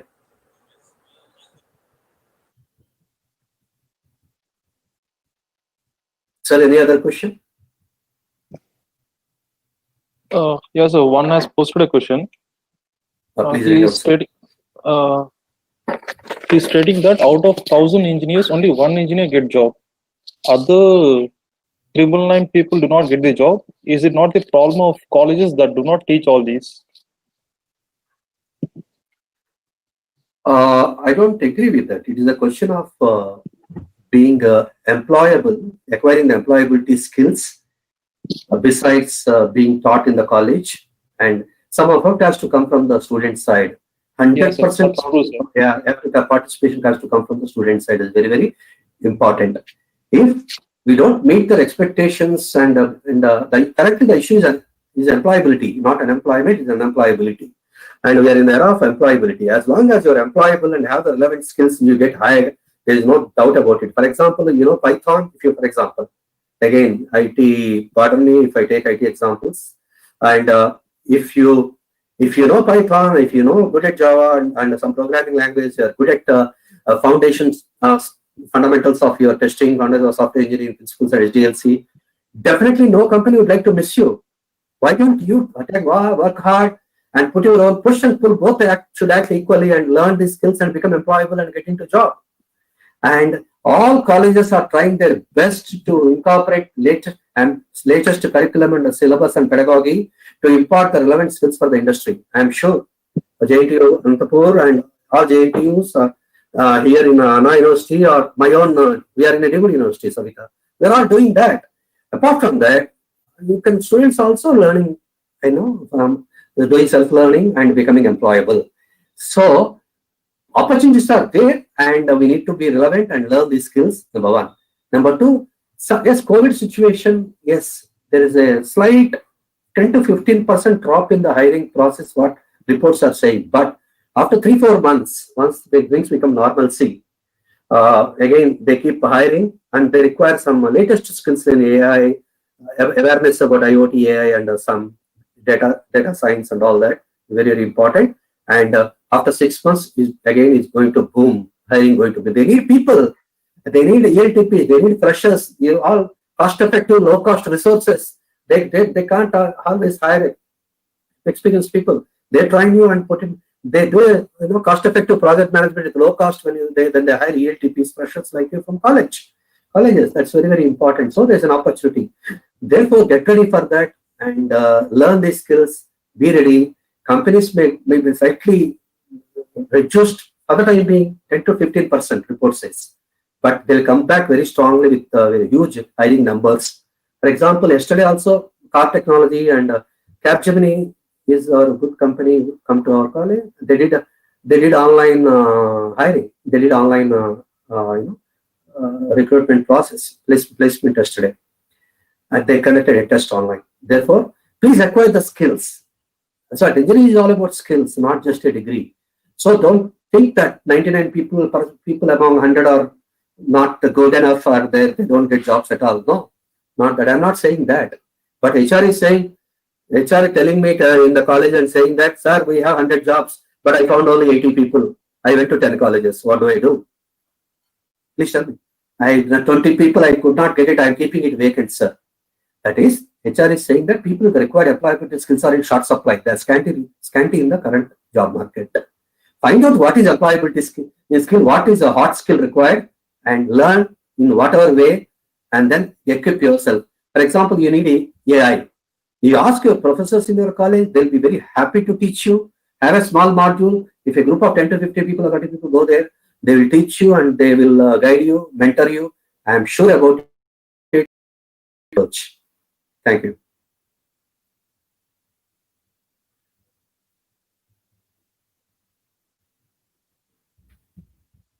Hope I make sense and you got the point.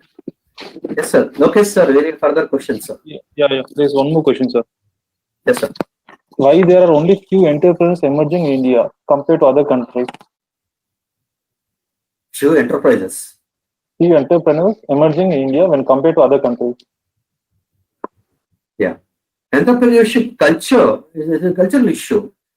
Our probably India parenting generally tendency 3 to 5% are becoming entrepreneurs is the, or maximum 8% is the, some statistics are saying that is a low. Yes, I agree with you. Probably our Indians or students or the professionals, not only students, maybe entrepreneurship can be taken up by working professionals also. And even I can do my startup also. Yeah. So therefore, risk-taking ability probably may be low in our people. We are very happy with a secured job, isn't it? My father and mother told me to go to a job and get a monthly salary and lead my family. That's the culture, right? Mostly, our parents are. We cannot say that they're also right. So basically, that is why risk-taking ability and our Indian professionals coming out of comfort zone, think out of box, starting something. Of course, it requires financing. Banks are there. Some venture capitalists are there. If you have a brilliant idea, people also fund you, and you can go to Bombay and some big cities and request for angel investors or venture capitalists. Their job is to see your business plan and pump in some invest some money. So try to approach them, get fund, ask bank, and then you can start your own. So percentage is less. I agree with you. Probably something to do with our culture, and we need to enhance our risk-taking ability. We all need to come out of comfort zone. And that 8% should go to 10% and 15% in the coming 2 years or 3 years. I don't know. Thank you. Next. Yeah, so that's all. So far, we have got only these questions. Great, sir. Okay. No questions. Any thoughts, ideas? Also, you feel free to share.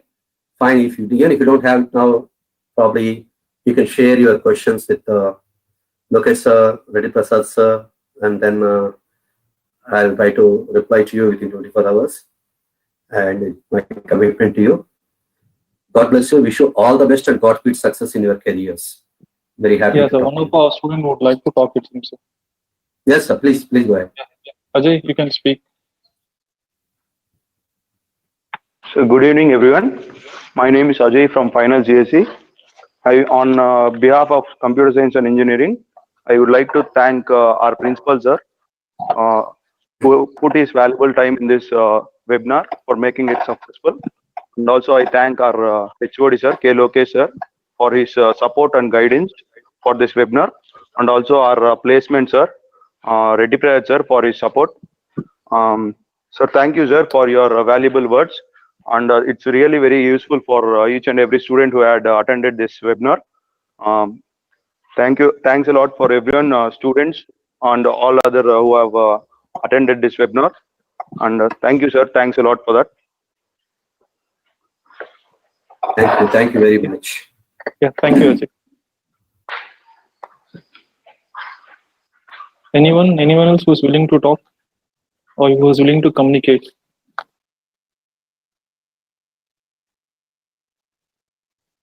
If there is nothing, then we shall end the session. Thank you, sir. On behalf of the college and Thank you. hello. Yes, sir. Yeah. Thank you, On behalf sir. of Thank you, principal Dr. and Lokesh. department, thank you a lot, sir. Thank you, Principal Garu, for joining and taking time. Thank everyone, management of the college. Thank you, everyone, and my friend Raju Prasad once again for the opportunity. And bye-bye, and see you again. Yeah. Probably when I part of Andhra Pradesh, I'll try to drop into college once the COVID is over. And thank you very much, and God bless you. Jai Hind. Yeah, thank you, sir. It was a pleasure to have you, sir. Thank you, sir. Have a great Thank day. you, Jai Hind, sir. Thank you, Lokesh, sir. Bye. Thank you, one and all. Have a great day.